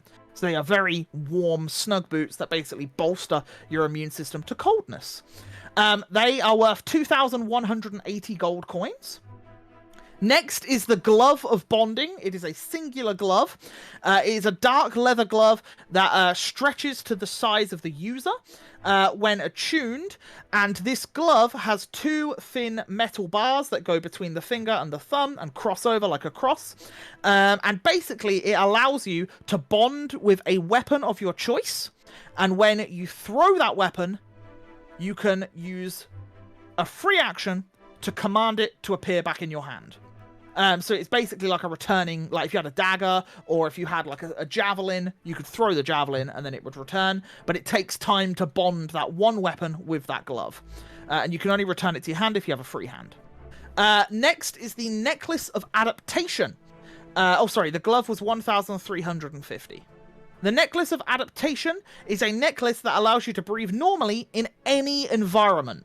You also have advantage against harmful gases and vapors, such as like poisonous gas and that sort of thing. And that is worth 2,250. There is also the Flame Tongue Scimitar, which is a blade, a curved blade, a one-handed blade, that when you speak the bonus action word for the blade, which you get to choose what it is, flames erupt on the blade, and it gives you extra damage on a hit, fire damage, and whenever you sheath the blade or drop the blade, the flames go out. And finally, the last item that is now accessible to you is the Staff of the Storm, which is worth 13,500 gold pieces with the discount already applied. And basically, it is this kind of super OP magical quarterstaff that allows you, when you whack someone, lightning comes out of it, or when you hit someone, thunder bursts out of it. You can also call lightning to the staff and direct it towards people as well, and do crazy other stuff with it. But I know it's way out of your price range. But it's there. It's accessible. And then they have scrolls on almost like so many different spells. First level spells, they have Ensnaring Strike, Hunter's Mark, Infestation, Jump, Cure Wounds, Disguise Self, Comprehend Languages. And then second level spells, they have Detect Thoughts, Clairvoyance, Spike Growth, Enlarge Reduce. And then third level spells, they have Water Breathing, Water Walking, Phantom Steed, and Fireball. And that is everything they have! Is anyone interested in anything? I will walk up and am I here at this point? Or am I still... Yeah. Oh, You're there with the gang? Okay, I'll walk up and ask about the glove and the scimitar. Okay. Yeah, what are you asking? So more so about the scimitar. I'm gonna ask to see if they have like anything more like it, and sort of like blades, kind of go down that route. Maybe something more like a short sword or a rapier, something along those lines. They don't have anything magical in that line. They do inform you that they can enchant weapons such as that, but it will take a certain amount of time depending on what you want the enchantment to be. So let's say I ask for... Okay, I'm gonna ask the person who's there. Let's say I'm trying to enchant my sword with like some lightning of sorts. How would that... Yeah, so they can do it. It will take them 24 to 36 hours to be able to actually enchant the blade to make it magical, and then chant the electricity through it, the lightning. And it would cost you 2,250 gold pieces to do so. And it would make it a +1 weapon. It would make it magical, and it would give you 1d6 elemental damage on top. Yikes. Okay. And how much for the glove? The glove was...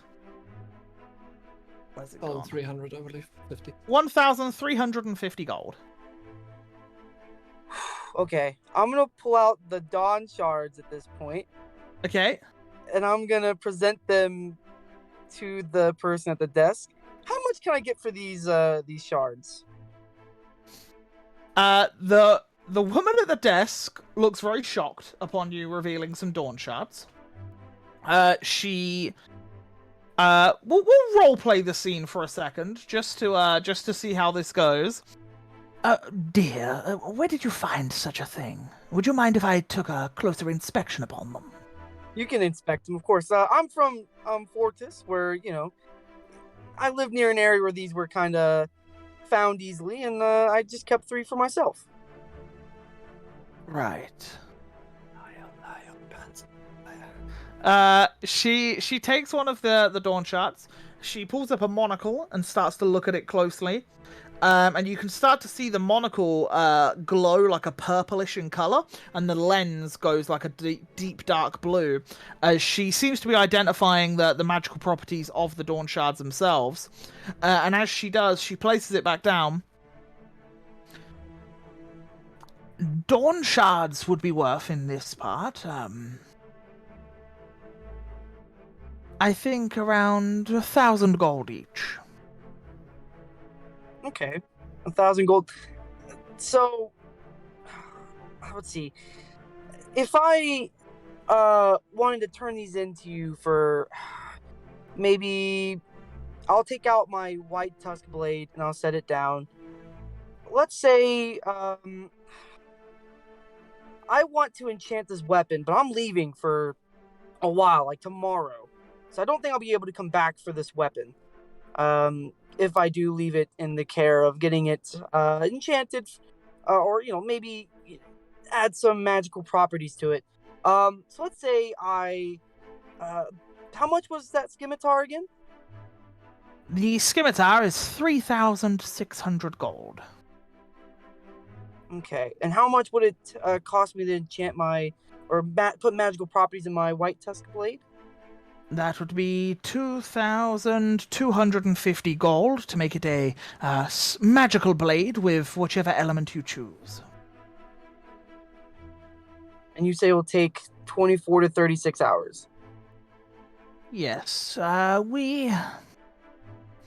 are a warden. We might be able to get it ready for you by tomorrow morning. Oh, really? Yes. Okay, here's what I'll do. I'll sell you the 3 Dawn Shards. And I'll leave you with my weapon to enchant it with lightning magical properties. And on top of that, I'll buy the glove as well. Very well. That would be 3,600 gold. So I'll take these 3 and 600 gold, please. Okay. And I'll hand over 600 gold. Very well. You do so, and she gives you the glove, and she takes the blade, takes the Dawn Shards, and she seems to pass them on to somebody else, who then leaves to go and do whatever they need to do. Sweet. Okay, Arcturus. As you inquired? I don't think I have anything of particular use for myself. Okay. Oh, they also have healing potions as well, which I should have said. They have 6 regular healing potions, which for you guys is now 45 gold, and they have 3 greater healing potions, which is 135 gold. I think they might come in handy. I forgot to mention them. They were halfway between a page.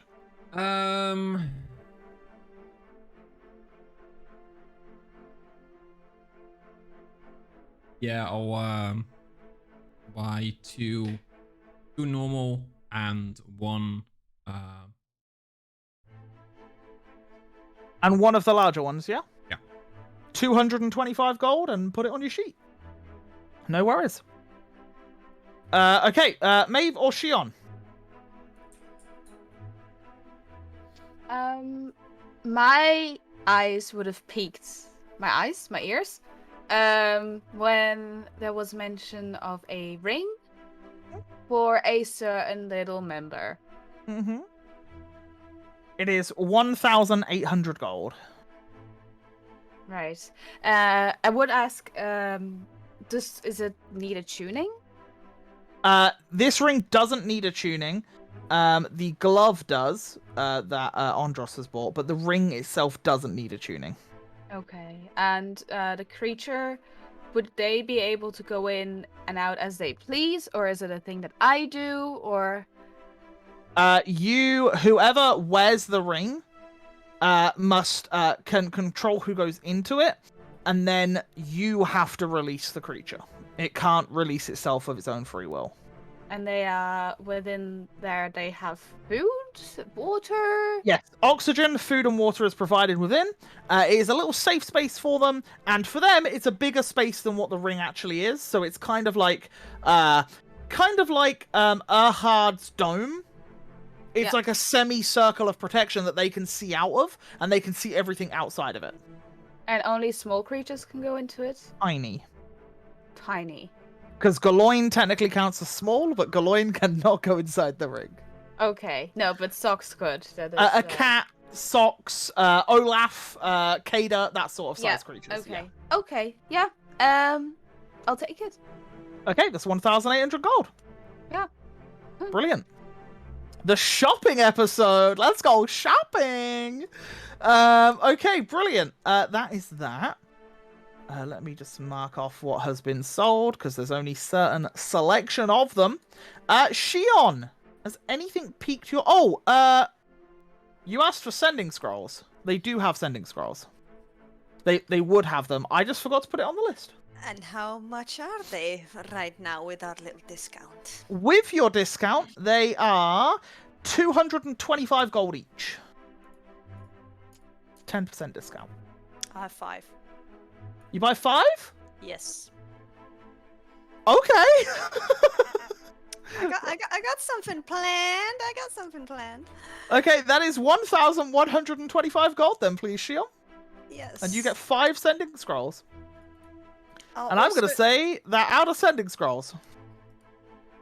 I'll also buy 2 smaller healing potions. Okay, that is 90 gold total. Okay. Okay, you guys have bought your bits. Aha, did you want to buy anything? Yeah. What do you want to buy? Do they have robes? Any sort of robes, like protection or something? They have the Crimson Cloak, which gives you the +1 Yeah, I defense, don't- +1 saving throws. You I don't want it? a cloak. No. You don't want a cloak. I have a cloak. Okay. Well, then what I said is what they have. Okay, sure. You could take well- the boots of the Winterlands, which give you resistance to cold damage. That's the best protection you currently have on this list. How much are those? You don't have to buy them, but they are 2,180 gold. Okay. No, I guess I will just look for spell scrolls. Yep. Specifically asking for like ritualistic wizard. Well, I think the ritual ones are... Does it have to be wizard specifically? Yes. Okay. Now you're testing me. Dependent on wizardry. I mean, just tell me and I will check. It's fine. No, it's alright, I'll do it. Ritual spells. I mean, I have a couple in mind, if that helps you, but... Yeah, what ones do you have? Let me find the right page. Because they have- Look for this. Yep. The ones I've got in front of me are Phantom Steed, which I don't think is a wizard spell. I'll just double check. Oh, it is. That is a wizard one. It's Ritual Wizard. It's illusionary, and you can basically summon a horse-like creature that appears, and you can basically ride it like a steed, which is pretty cool. They also have Water Breathing, which is for wizards as well. It allows you and 10 creatures to breathe underwater. For I think it's 8 hours. No, 24 hours. There you go. It's pretty good. It's a steed blast. The steed, 1 hour. Okay. You also have water walking, so you can walk on water, but not just water, it's liquid surfaces. So it's water, acid, mud, snow, quicksand, or lava, as if it was a solid. And that lasts for 1 hour, but you can only cast that on up to 10 willing creatures. So that's actually pretty good as well. That's also... No, that isn't wizards, that one. But the water breathing is... You also have none of them. I found my page if you want to. Yeah, what ones have you got?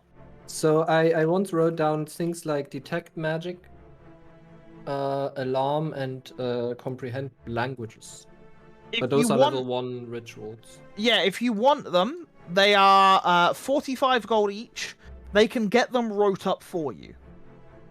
They don't have them 45 in each. stock. They're 45 gold each. Okay. I guess I will have one each, yeah. So you want 1 alarm, 1 detect magic, and... Comprehend languages. They have comprehend languages in stock. Okay. 45 each, so that's 135? 90, 135, yeah. 135. Is the discount? That's with discount, yeah. Alright. Already is. And then let me check if I had any like higher level spells that I was buying for. I will say the Yeah. lower level spells they can do easily. The higher level spells take way more time. So they don't have them written up. Yes, if they don't have the spell that I've already said, then yes, they will have to make them, and it can take multiple days for higher level spells. Yeah. But the first level spells can be done in like 12 hours, 20 hours, something like that. Okay. So yeah, I will get those 3, I guess, and Sure. That's it. 135 gold. They will give you a comprehend languages spell scroll now, so you have that. And then they will start the process of making the alarm and detect magic, and they tell you that they will bring it to you in the morning at the Warden's Roost. Sounds good. They'll get it all done for you. If they finish my sword in time, can they bring it to the roost as well? Yes. Yeah. Okay. They'll do that. This cloak, is it like what does the cloak look like? And does it count as armor, or is it just a cloak? Which cloak are you on about? The one that adds a +1 to AC or defense, whatever. So the Crimson Cloak, it is literally just like a cape. You wear it across your back. Yeah, it is red in color, bright red. And it has the shield emblem of the Crimson Cloaks, which is the group in the Trispire. And yeah, it has a shield emblem on its back. And yeah, it is 1,350. It gives you +1 AC, +1 to saving throws. I will actually take one of those as well. Okay, sure. Mark it off your sheet. Yep, thank you. Okay, are we done shopping? Or Yes. just for information's sakes, I went to the armory with Arcturus the last time, isn't it? No. No, last I session only was on went my with own. Maeve. Yeah, never mind. Yeah. Okay, cool. Okay. You guys, is there anything else you want from the Trispire, or do you want to go elsewhere? No, but I do want to ask to Maeve, like, I'm sorry, darling. I know you're probably angry at me for what I did to Andros, and I am sorry about that, but could you help me with these again later? Not so much angry about what you did to Andros, although it was not what I was expecting. I'm upset that I saw you as a friend and wasn't quite mutual. Don't say But I that. will help you. If there's anything I want you to know is that for what it's worth, I never lied to you about anything at all, which is uncommon for me, I have to admit. Not lying, but withholding very essential information. I don't know. It's a very thin line. Like what? About the orb? I'm whispering this, by the way, because I don't want random people to hear about the orb. Did you just hear what she said? Oh my god, did she say orb? No, it's not maybe about the orb. Just the fact that we were gonna be getting ourselves in a lot of trouble for it, in danger. I don't think any of us knew what we were signing up to, but you guys did. That makes sense. Yeah. Though, Anyway, yes, I will help you, because I still think that we're a group and we should make the best of it, and the best interest of the group is helping each other. thank you. I bought 5 sending scrolls. I do not need 5. I want you to have the other ones if I do not succeed, and maybe you can contact your family. I don't know if I can contact my family. Neither do I, but it's worth a shot, right? Do you need to know where they are? No, I don't think so. Okay. Thank you? That is... yeah. Don't thank me Okay. just yet. Sure, we can... I might need help with figuring out a 24-word message with that. Sure. Okay. That's overwhelming. Wasn't expecting that, but sure. Let me know when you want to do it. Yeah, probably somewhere tonight. Okay. Sure. We don't have to do yours immediately. Yeah, of course you have all the time in the world to think about it. Mhm. Okay. Okay. Cool. Yeah. Sure. Andros. Yes. They told us at the council that Samir and the Lady Scorchstone that I was looking for are both staying in the Crimson Crown. Wanna accompany me? We're gonna go meet them right now. I would want to see them, yes. I don't know if the rest wants to come, but Samir. Man, he said he wants to make a meet with me. yep. Oh, okay. I mean, I guess we can go. I do want to get my glove attuned to my dagger, but we can do that on the way, I guess. We can At hold least it. we can start it. Anyone else want to come? I guess I just turn around as we like I have something marching else. towards that direction. Like telling them we're going to the Crimson Crown. Not joining. I can join if you like. Sure. We'll appreciate it. Guys trip, let's go. Maeve, darling, I don't know what you're doing. Where's but I am- Galoin? But I am going to Kingston, Bernardo. Arcturus told me he might have some information that he wasn't willing to share before, but he might be now.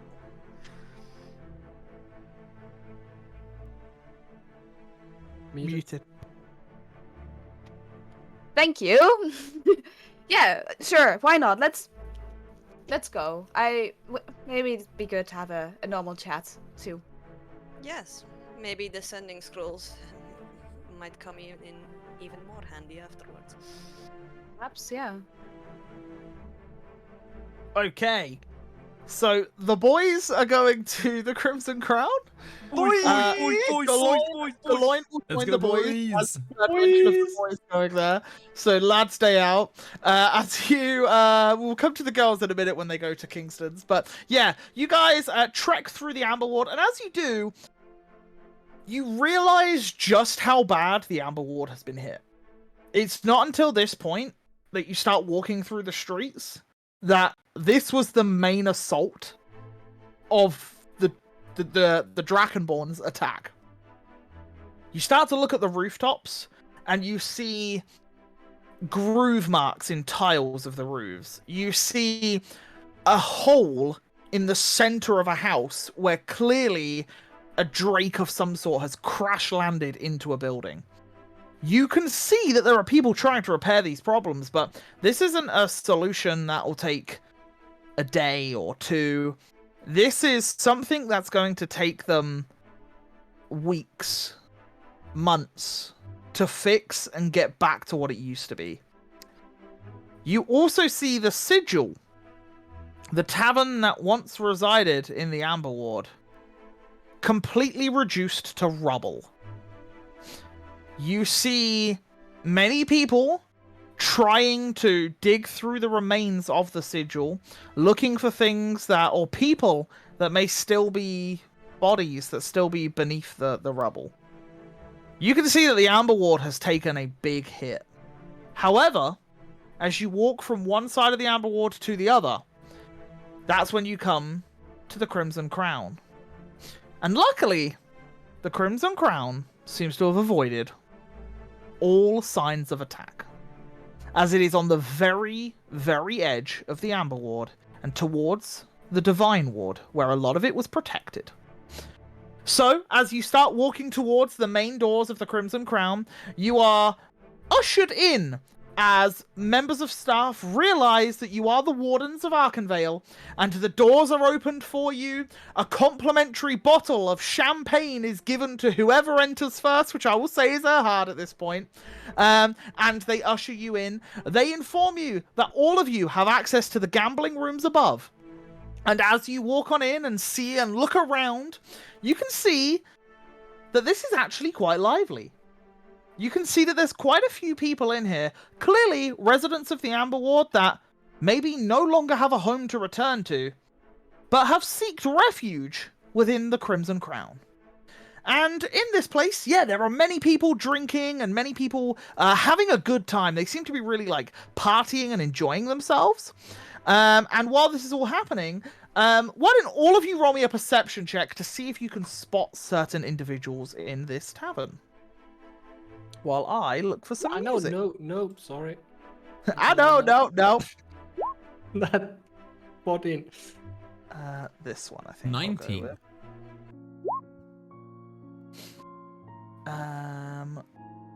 19, you said? 14, 19, 17. And Galoin's kind of just... He's never been here. I don't think you ever took him here before, so he's just amazed. There's like a giant chandelier in the middle, and there's like deep reds and golden like filigree on the buildings. Yeah, it looks fantastic in this place. And as you walk on in, with a 14, Erhard, you are a little taken aback as you realize that the waiter that once served you a little while ago is stood off into the corner, and seeing your faces enter, he quickly rushes out to the back room, almost as in trying to hide himself from his last encounter with you and being so ashamed of himself after the conversations that were had.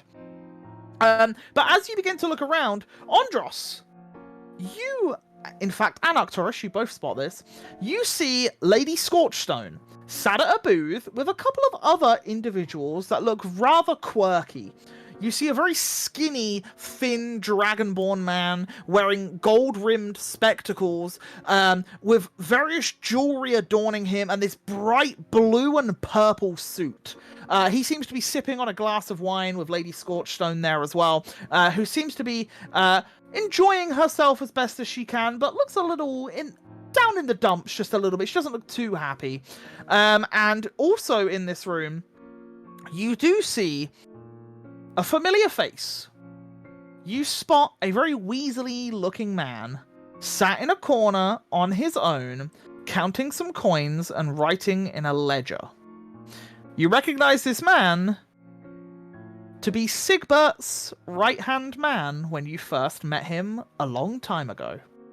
And yeah, as he's scribbling his notes in this book, he looks up every now and then goes back to counting some coins, putting them in a pouch and divvying it all out. And yeah, they're the two individuals that you spot. You do not spot Samir on this floor. He's probably gambling. I'll nudge her hard and just kind of point to the table where Scorchstone is for him to help him out. And then I'll start making my way and ask Arcturus if he wants to come with me as I try to start making my way towards the gambling area where I predict my good old pal Samir to be. And I'll happily join. I'll happily join. Well, I want to come. And Galoin runs yo, on by all after the means, two come. of you as well. Come on, He's in, like, Galoin. I We'll want go to see the gambling. gambling place. I've never Yeah, been here before. Galoin, I'll give you a point to go gambling, have Galoin. you ever had a glass of champagne? I don't even know what champagne is. You gotta try Oh. this. Isn't Yeah, it called try it. Bottle. Isn't it called Champagne? No. Oh. I'll give Galoin 10 gold.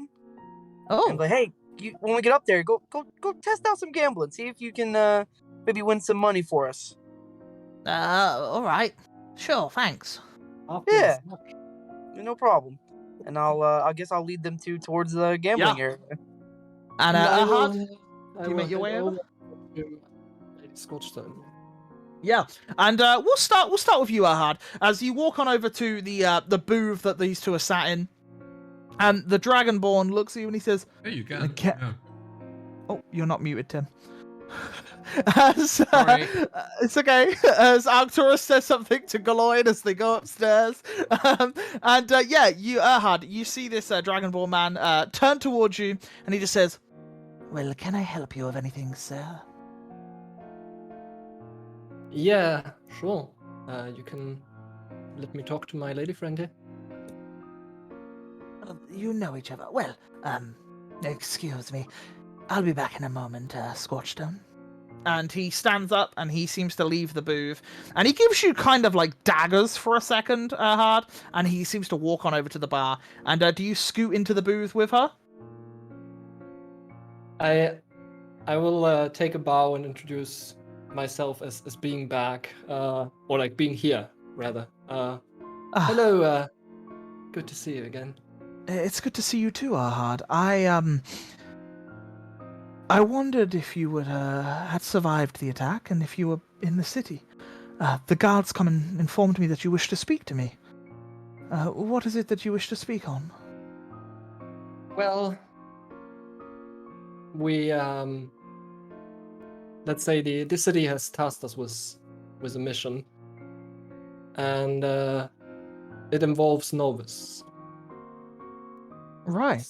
So I was wondering, maybe I don't know, maybe you could help me and my group out, and maybe some pointers, maybe help on how we could maybe get there, or contacts within the capital or something. If you know anything about Well, such.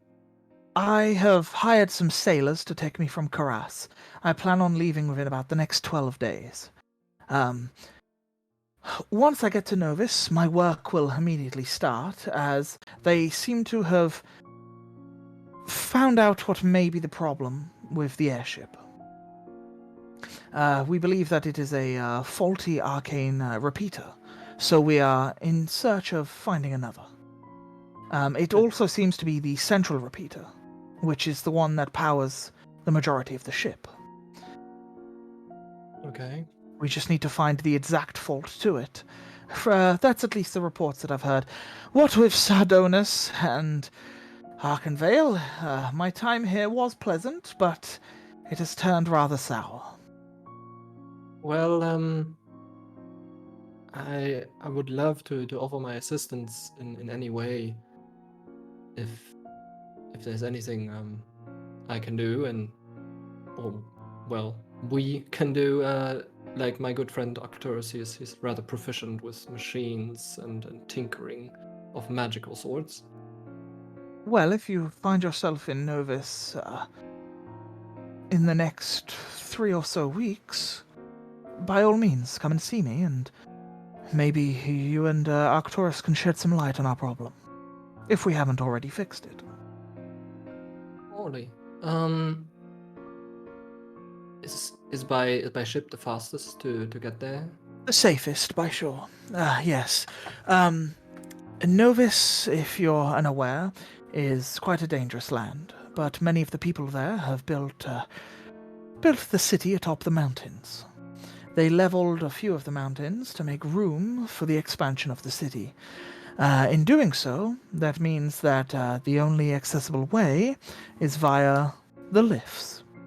The lifts are chains held upon platforms that are controlled by mechanical machines that lift up people to the top of the mountain. We like to and tend to stay on top of the mountains. The people that stay below on the port, they live more dangerous lives. I would, if you are visiting, try to get up high to the mountainsides as quickly as possible. Is there, I don't know, is there any advice you can give if we enter the land to not end up in the wrong place? Some way we should go, some name we should refer to. If you tell them you're here to see me, I do hold some weight with Novus, so I will be able to assist you in getting to where you need to be, and I'm sure they will guide you. The people of the port will guide you to me. Okay. I mean,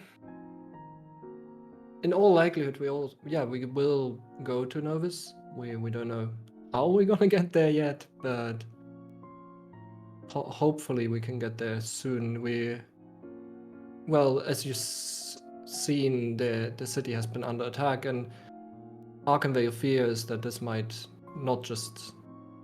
It might befall all of Veritas. So... Well, from the horrors I saw, I can understand that this is a pressing matter for sure. Or rather, all of Northern Veritas, right? I understand. Sorry, names. Yes. It is the whole Veritas, not just the north. They could attack Quirin. They could attack the Kajami jungles. Yeah, so that's why they've decided that they want to try and revive old alliances. It makes sense. Potentially help each other out. It definitely makes sense. Novus, I'm sure, will agree to it. But they may need a little help. Anything in particular? It's better to see it first. Okay. I've only heard rumors. I wish not to speak on a matter that I am not 100% on. What? Do you mind to share the rumors just to give an idea? Have you heard of the Shardborn, Ahad? In fact, yeah, we have. Well, on Novus, you may or may not know that many of the Shardborn were first created there. It's also the place where most of the Dawn Shards were located. We had many mines deep beneath the earth where we kept workers and many of the the Shardborn there. The rumors are that a mine has opened up and some feral Shardborn are now running rampant. We've had to close off a section of the mining operations there.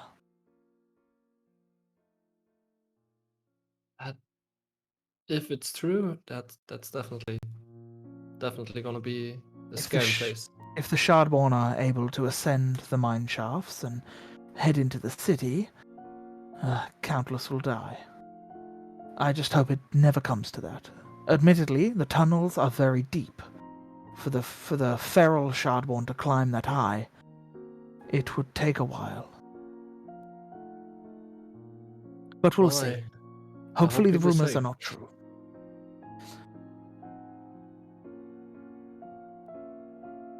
Well, Well, you said you're leaving Karas in 12 days.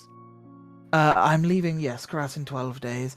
Me and Samir, the gentleman I met along the road, we'll be heading to Karas in about the next 5 days. Gives us exactly a week to get to Karas, where we will spend a day and then leave.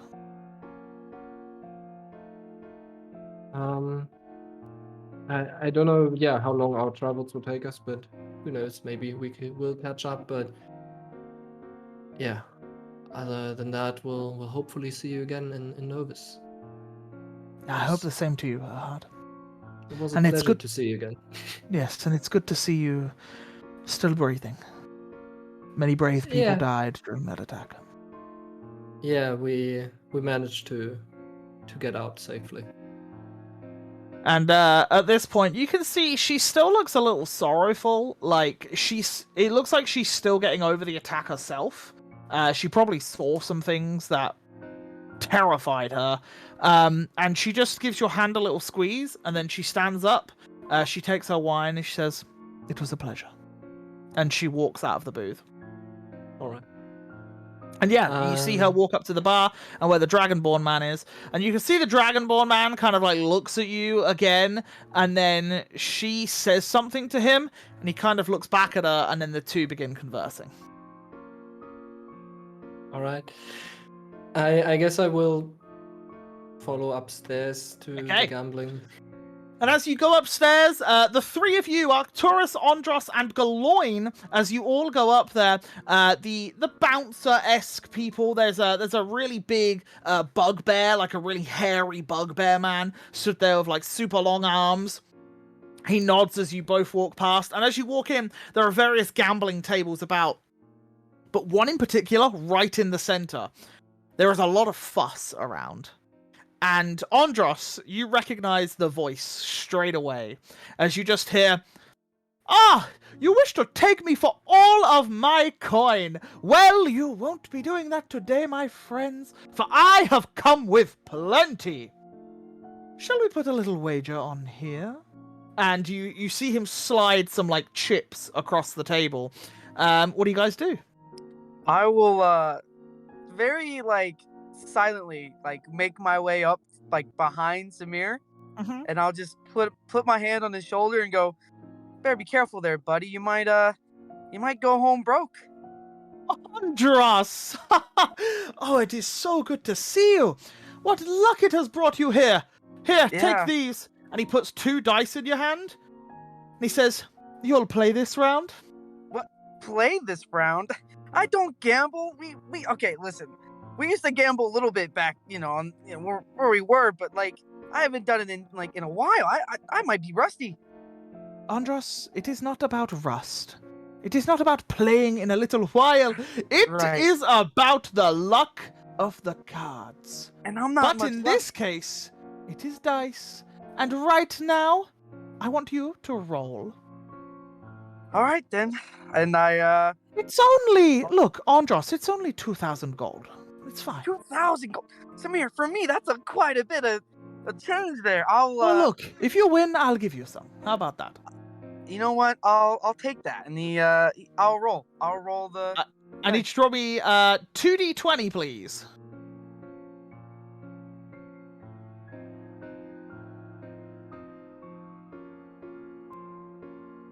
Okay, so you get an 18. You roll the dice, and as you roll, the table goes quiet. And you see there are like 3 half-elven women. There is a couple of genasi and It's an orc. 1d12. I'm sorry. Roll a d12. Okay, roll the another d20 for me. Okay. Ooh. Okay. As you roll the 2 dice and they bounce off the table and one lands and it's an 11 and the whole table like inhales for a second and then the other dice bounces over the top of it and lands on a 1 and Samir turns to you and he says, Yikes. well, if it isn't you coming in clutch for me. Well, Wait, what? even is what I needed, and a 12 is what you gave me. What? Andros, my friend, here you go. And he takes a handful of chips and puts them in your hand. Yeah, you realize that there is 1,000 gold's worth of chips in your hand as he Here, scoops over 3,000 into his own corner. Samir, you. I give him a hug. Andros, it is such a pleasure. I thank you for being here. The guard said that you wished to speak to me. What Of was it course. about, friend? I can't not pass up the opportunity to see you one last time at the very least. I'm about to embark on a little quest, I guess. Now being a warden of Arkenvale, we gotta go to every capital city in every region, and I guess hand over some stuff to them and whatever it is. I don't know how long it's gonna take me, and I know you're heading home before too long, so I just wanted to stop by and see my best friend one more time. Well, I appreciate the gesture. 1 second, Andros. And he just grabs the dice and he rolls them again. As you see, while this conversation has been going on, he just placed like another bet without even looking. Then he turns around, throws the dice. Ah, drats! Never mind, I'll get them next time. You will get them next time. I just want to thank you one last time. I mean, if you didn't take your chance on me way back when, I wouldn't be where I'm at right now. I mean, you're basically the reason I'm who I am today. Andros, I think. Don't be silly. It is... Look, you helped me in a time that I needed aid. I helped you in a time that you needed aid. It's fine. What's money between friends? There is no money. It's just nothing but... One day, I would hope that if things don't work out very well where I'm at now, that I can just come back to good old, where you will be, and we can, I can continue my job there. What? You want to work in protection again? I mean, I feel like I'm already doing it partly. I mean, I've been through through some hell and back at this point. I mean, I've taken on drakes. I've taken on, I've brought down some terrible king. I've taken out a whole freaking evil group in the city. I mean, I've done quite a bit, and that's not even the start of it. That's like even a small portion of what I've done. It's crazy, I've kind of changed. I feel, I guess. Well, it all started out as two knuckleheads fighting some harpies on a boat, and now you are saving a city! Andros, you have done so well for yourself. Keep it up. You do not need to come to me for protection. Look at you, a man of your stature. You could work for a king. I don't think that work is in for me. I just wanted to ask you for some advice. I mean, you've been around By all quite a means. bit to a lot of different places. Oh, now we do not kiss and tell, Andros. Right. Have you maybe found out some information of Fortis, my tribe, anything? I mean, you've been, traveling quite a bit. I would assume you picked up something. I have not been to Fortis for quite some years, as you know. The last time I visited there was when you stumbled across my boat. Right. Okay. Well, I'll definitely have to make a visit back to see you once I'm done with things here. I want you to know I will be at some point heading down to Quirin. I know you've had very big words to say about that place, but I guess it's more so your advice than anything. I feel there's this person in our party. I mean, she almost killed me, in all fairness. I mean, recently. But You said she. Most women do, friend. right. But even if she really meant to hurt me in any way, I have to admit I still feel in debt to her in some sort of fashion. I mean, I care, and even if, she kind of might hate my guts for whatever that reason might be, I don't want to necessarily, I don't want to abandon her on her mission, and I would like to help her see it through, if, whatever that might end up costing at the end. Well, Andros, I think that sometimes in life, there are times that you need to think, and other times where you need to listen to your heart. I, for one, am a big listener of my heart, and my heart tells me to gamble, but it's not a good thing, okay? I Yes. enjoy the thrill. Sometimes it winds me up in bad situations, but, as we both know, my head then gets me out of them. So, what I would suggest, help your friend. Do what you need to do. And if it really gets bad, let your head take over. Well, I appreciate the words, Samir. I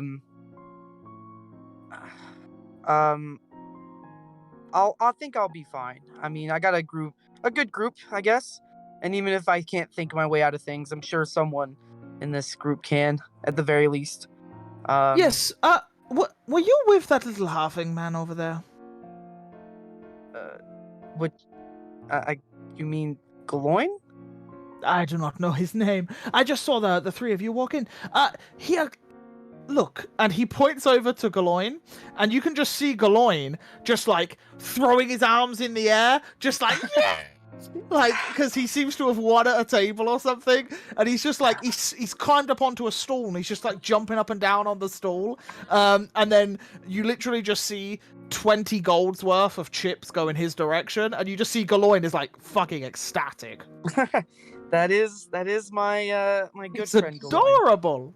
He actually reminds me a lot of your wisdom in a way, I guess. I mean, he helps me out quite a bit. Right. Well, I hope he is replacing me and doing a good job while I'm not with you. Trust me, no one can ever replace you entirely, Samir. You I'm are fully aware. Nobody. irreplaceable. No, I know. But Nobody. Trust no one. at the end of the day, I just hope you get home safe. Yes, I am to travel with Lady Scorchstone to Karas, Yes. where we will part ways. I will spend a few days in Karas speaking with some business propositions. deal. A certain Featherstones may have contacted me recently, and maybe the pair of us can get into business. You know, Good. my gemstones and his work of cutting them and crafting them. Maybe Well- the two of us can combine.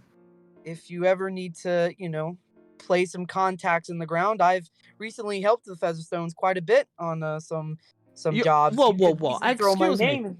Excuse me, Andros, you're telling me that I am going to get a contact from you, not the other way around?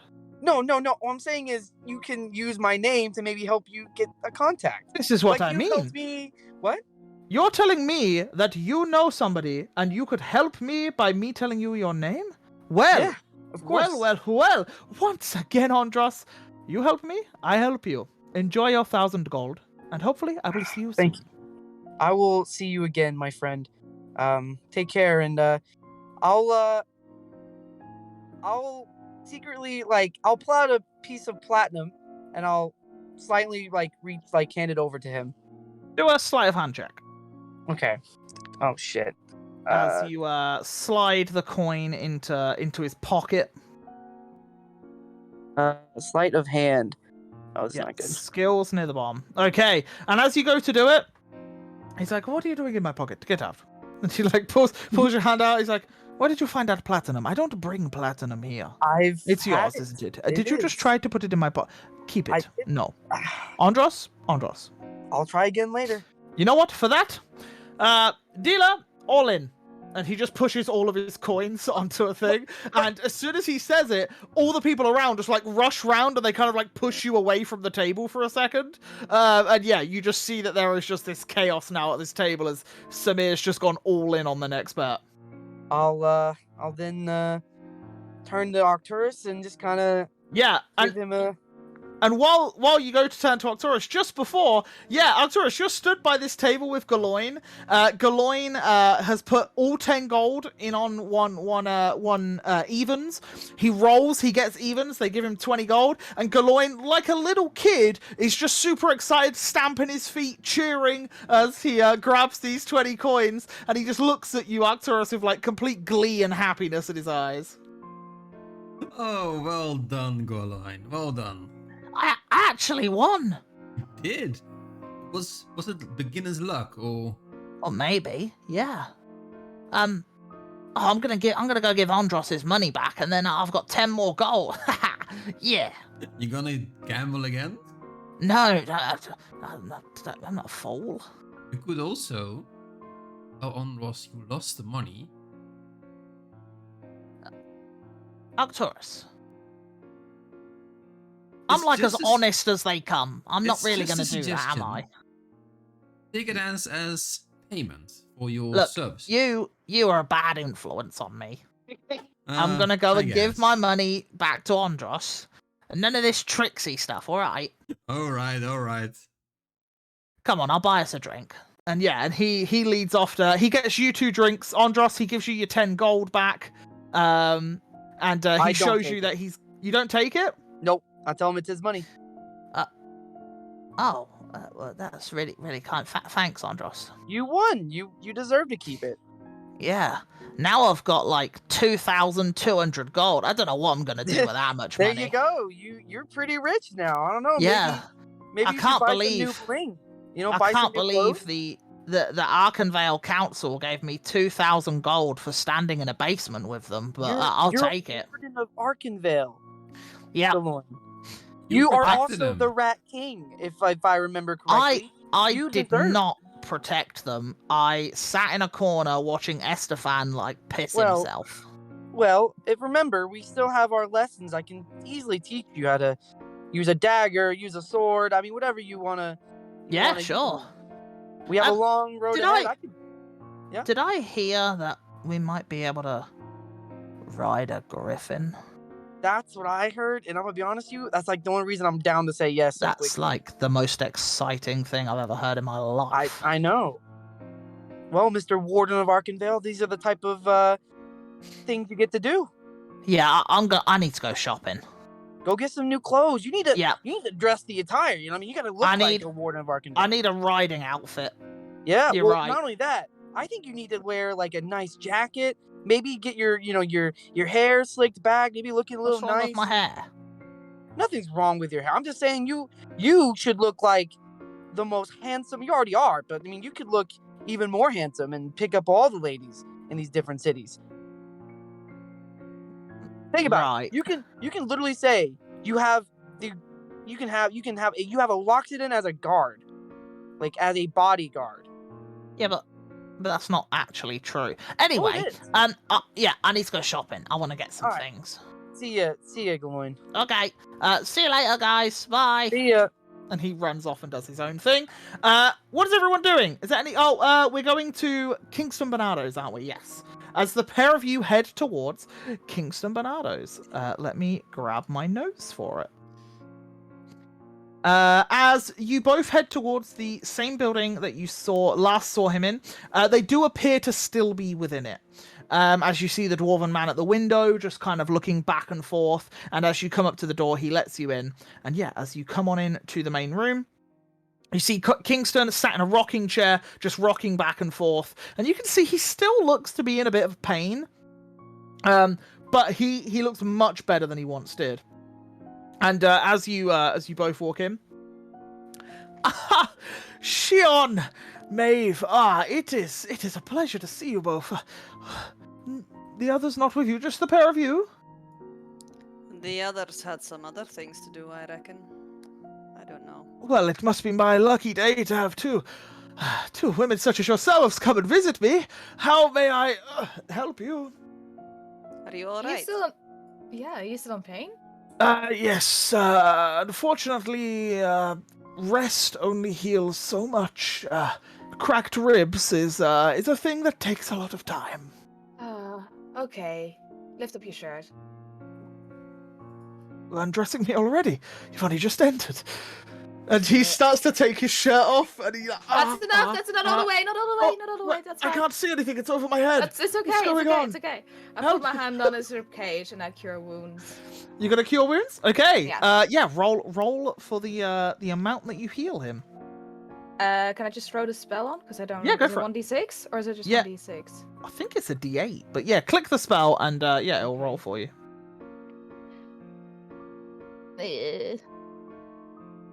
For 6, not 8. It's your That's rage. rage. Yeah, you receive he receives 6 points of health, and as he does, you definitely see he winces to begin with, and then you feel like something like clicks as you heal, and he's like, oh, that actually felt really good. Can I put my shirt back on, or am I taking it off? Like, what's the procedure here? No, please put it back down. Okay, and he like adjusts it. He's like, oh, that's I feel like a new man, a new lease of life in me. Well, Maeve, thank you. It's fine. It's fine. Now, I'm sure your reason for coming here wasn't to clearly touch my chest. So, what would it be? What is the pleasure? How can I help you both? Arcturus told us that you had some information for us that you were now willing to give for a little bit cheaper. Well, yes, I do have a little bit of info. On yourselves, I presume. Yes. Well, Maeve, once again, I have already expressed that I unfortunately couldn't find anything on you. With no last name and no real difference in race, for example. With Arcturus, it was very easy to find something so obscure. Big, tall, and blue really does stand out in these parts. So unfortunately, I have very little on you. Well, nothing at all, to be honest. But Shion, obviously being the woman from Quirin, and the various other things that come with your family name, there have been a few things that I found out. Which are? Well, for starters, a certain individual of mine, I say mine, it's an acquaintance, has been working very closely with your father. Do you have a name? Yes, I believe his name is Yuno. from the Tungsten Wolves. We gather information from him, and we pay him to find certain things out for us. Especially that side of Quirin, you see. He's one of yours? I wouldn't say one of mine. He is someone that I have a use for in a place that I cannot get anyone. Okay. So what did he tell you? Because I know quite a bit about this man. Well, he told us that the daughter of the Loraniel family is dead. We also found out that the Loraniels only had one daughter. But we know that to be you. So, whoever's died clearly isn't you, or you're not a Loraniel, but I believe you are. We didn't inform him that we knew of your existence, because clearly something is awry. Oh, I can tell you what is awry right now. If you like information, I'll give you this little piece free of charge. Well, I do love to hear a bit of gossip. Let's just say that is actually the one who tried to murder me and obviously failed. So, next time you see him, darling, do me a favor and put a dagger in his back. Well, trust me, I won't be seeing him anytime soon. I cannot stand Quirin. I think it's a little barbaric for my nature. I like things to be a little more structured. Well, understandable, but let's just say when I'm through with the man, he won't be too keen on Quirin either. Well, I'd hate to be him. I have heard word that he is planning to bleed the family name dry. Take it for every penny it can. Yes, I do believe that is his intention. Very well. But it seems you knew just as much as I did. Yes, I have other ways of acquiring information, unfortunately. But thank you nevertheless. I apologize that I didn't tell you sooner. No, it is fine. Well, I'm sorry that this visit was a little uneventful. I'm sorry that I couldn't tell you what you wanted to know. Is there anything else maybe I could help with? Hey, Shion. No, I look How over. many? Oh yeah. Sorry. How many sending scrolls did you want to give to me? Just one? I have 5. I need 3. If they all succeed, you'll have 2. How about we leave one with Kingston? And I give him some information. Maybe he can find stuff out with and send it to me once he does. Sure. How would that sound to you, Kingston? Sound like anything you do? I personally myself am no magical practitioner. I would not be able to cast the spell myself, but Surely you know people who do. I'm sure I could find someone. Ashenhowl used to dabble a little bit in the arcane, but unfortunately she has passed. Esmeralda, on the other hand, she could help, although she's currently not here. Up to You don't know of any Trispire mages in this city? Well, with everything going on right now, I'm sure I could grease the palms of someone. I'll have Jamali and Yaskir have a little roundup. I don't know if this is even enough information for you, but it does sound like you can accept a challenge, right? Sure. What is it that you wish to know? Anything you can find out. I know that I'm from the Alanestan. Which or where exactly, I do not know.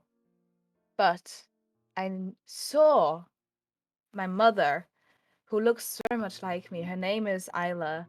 I saw a vision of her very recently. It was at a cottage near a lake. with a young child who was named Erin, and my father wasn't there, but his name is Zeno. And he ran away from something. He was fleeing from something about 30 years ago, a couple of years before I was born. Right. And whatever it is that he was running away from seems to have caught up to him. He was not there in the vision. I vaguely remember a name of Zeno. He has What was a... Do you know his last name? No, but he did have a very large scar going across his left eye from his forehead down to his cheek. Blue eyes, brown hair. He's human? Leave that one with me, Maeve. A man by the name of Zeno used to work for my father.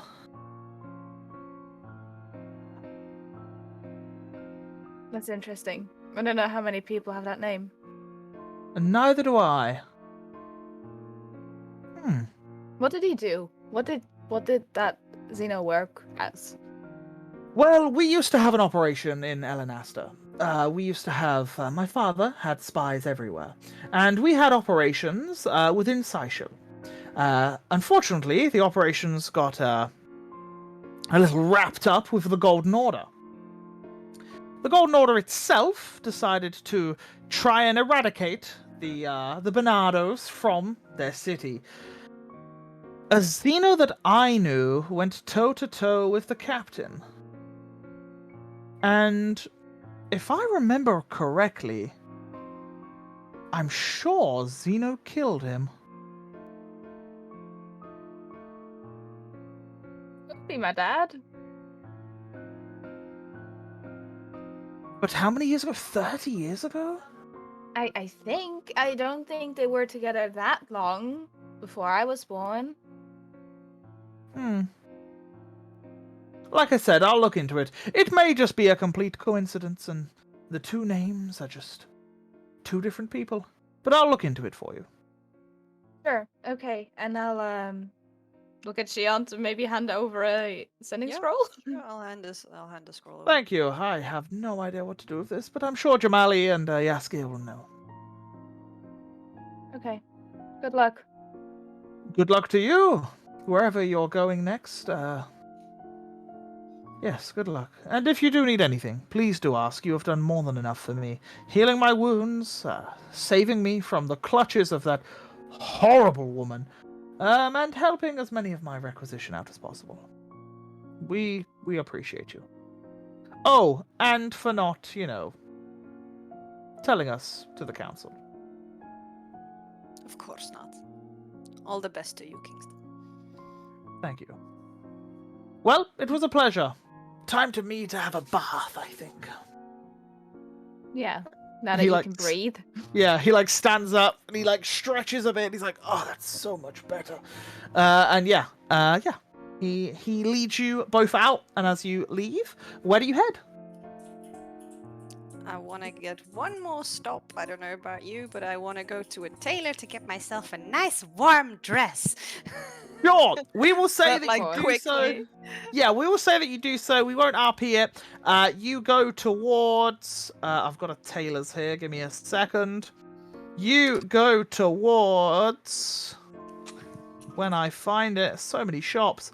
The Spindles in the Silver Ward, and he will make a very luxurious, warm fur coat and outfit for you, and he'll just charge you 25 gold pieces for a for an outfit, whatever you decide it to look like. Yep. There you go. Maeve, do you get anything? Or not? No. Okay. I Not a would problem. I would assume my clothing is made for some colder weather. Yes. Well, yeah, you're from Elenastra and would have travelled north occasionally. So yeah, you definitely have warmer clothing. In the summertime, it's quite not great because it's a little too warm, but yeah. Yeah. Awesome. Okay. Okay. Right. Well, while that's happening, Erhard, Arcturus, Ondros, where are the three of you going? Or Is it? Are you guys done with the day? I'm good for the day. I was gonna head back to the Warden's Roost. Same. With the boys. Well, I would have wanted to try and gamble, but it's not a necessity. I guess I see the guys coming down all like Yep. or like yeah. As I come up, they're already on the way. Yeah, out, so- yeah. Because of the time it took for both conversations, it was about the same length as they come down. I will just join them. Very well. And do the girls head back to the Warden's Roost after the tailors? Yeah. Okay, as you all come back to the Warden's Roost to tell each other of whatever you've been doing and to inform one another of your plans next, we will end tonight's session we will not be back next week because I am on holidays and a few other people have got some things on. So we're not here next week, but the following week we will be heading off to a new region, I think, which will be very exciting because this whole campaign, all 42 episodes, has been within one region, and now you are spreading your wings, maybe quite literally, on a griffin as you head towards a new region. So that's going to be super exciting for the return. But yeah, guys, thank you so much. Let's go around the room and tell each person where you can find us while we're not on this stream right here. So Tim, take it away. Guys, when I'm not on this channel, you can find me on the Team Logic NL channel where Lan and I do variety games. Normally I would stream tomorrow Horizon Forbidden West, but unfortunately work tomorrow. So Sunday is gonna be a Horizon Forbidden West stream. So yeah, hope to see you there, and otherwise somewhere else during the week on Tuesday. Well, I'm not doing on Wednesday, otherwise on Saturday. Awesome. And below Tim, we have Eagle. Eagle, tell the people where they can find you. Hello, I'm Eagle. You can find me over my channel, Eagle. We do Pokemans. We do other things as well. Social them follows. The people who sponsored us tonight, the YouTube, they're amazing. Go follow them. They're pretty cool. I mean, they're kind of dorks, but they're cool, I guess. And yeah, join the Discord. I keep forgetting that one apparently, but yeah, join the Discord. You can talk to us directly. I'm pretty cool. You can talk to me, I guess. And yeah, other than that, I'll get back to you. Thank you. Smitty, tell the people where they can find you. Hello. Yes, you can find me on Twitch. Surprise, surprise. /Millie Jane. Oh my God, yes. Imagine if I said somewhere else. Yeah, I am. No, not like that. Don't. But you can find me tomorrow streaming at 4 p.m. CET. And you know what? I was thinking, because I also am going on a little break. I had to think of what to stream this weekend, and I came up with Breath of the Wild. Just random, like, I don't know what we're gonna do, but why not? Like, why not revisit the roots, you know? So, random Breath of the Wild stream tomorrow. That's what we're doing. Nice. And across the other side of the room, Zeb, tell the people where they can find you. I'm Agent Zeb. They find me on the Twitch and well, at work next week, but unfortunately that's my private matter. Anyway, but I will therefore not stream as much as I did, but I will be back tomorrow evening for potentially a very special stream. And then Monday, and after that going forward, evenings occasionally, probably every second day or something. But we'll see. Mainly doing RPGs. We'll probably start playing some Xenoblades, but I've really enjoyed the Farthest Frontier, so yeah. How can you tell us that you're doing a special stream and then not tell us what the special stream is? That's like criminal. Well, special. God damn it. We might have a special guest joining. Oh, okay. Otherwise, okay. I might just have to hook up the Switch and play by myself. But you know. Okay. And above Zeb, we have Lan. Lan, take it away. Hello, my name is Lan, the female half of Team Logic. Coming out of my little hiatus on Wednesday, I promise this time. Gonna play some 2 Point Campus. Really looking forward to it. I've just not really been well the last couple of weeks, so yeah. But yeah, looking forward to streaming again. So. Awesome. And you can find me, the Onion Soup, doing oniony and soupy things, but not for another week because I go on the holidays on Monday. So I'm going to the lovely, very warm Turkey, which I am not going to cope with because it's going to be so hot over there. And I'm going to have a great time sat in a pool for a week. So I'm going to be like an onion in a soup for a week. So it's going to be great. But yeah, but after the week that I have off, we will be returning with some Pokemon Shining Pearl normal type monologue because I beat my last run eventually, my word. So yes, we'll be doing that, and we're also continuing Wind Waker every Wednesday. So yeah, guys, come and join us 2 weeks today to find out how Craddock is and what riding a Griffin's going to be like, because that should be really fun. That's kind of cool, right? So yeah, so guys, much love. We're going to raid out to Manapod Studios. That person. Pretty awesome. They have a character who is using a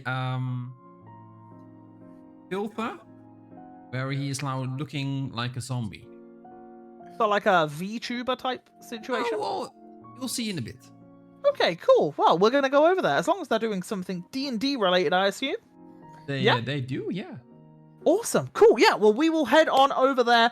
But yeah, guys, we appreciate every single one of you. Please, please, please copy and paste the raid message so when we go on over, we share the love with these lovely people. And yeah, we'll be back in 2 weeks for some more Natural Havoc craziness. So we hope to see you then. And thank you all the people on YouTube watching right now. We see you. Thank you. Yeah, cool. Right. Let's go. Let's raid on out. Guys, much love. Take care. Goodbye. Goodbye. Goodbye. Goodbye. Goodbye. Goodbye. Goodbye. Bye.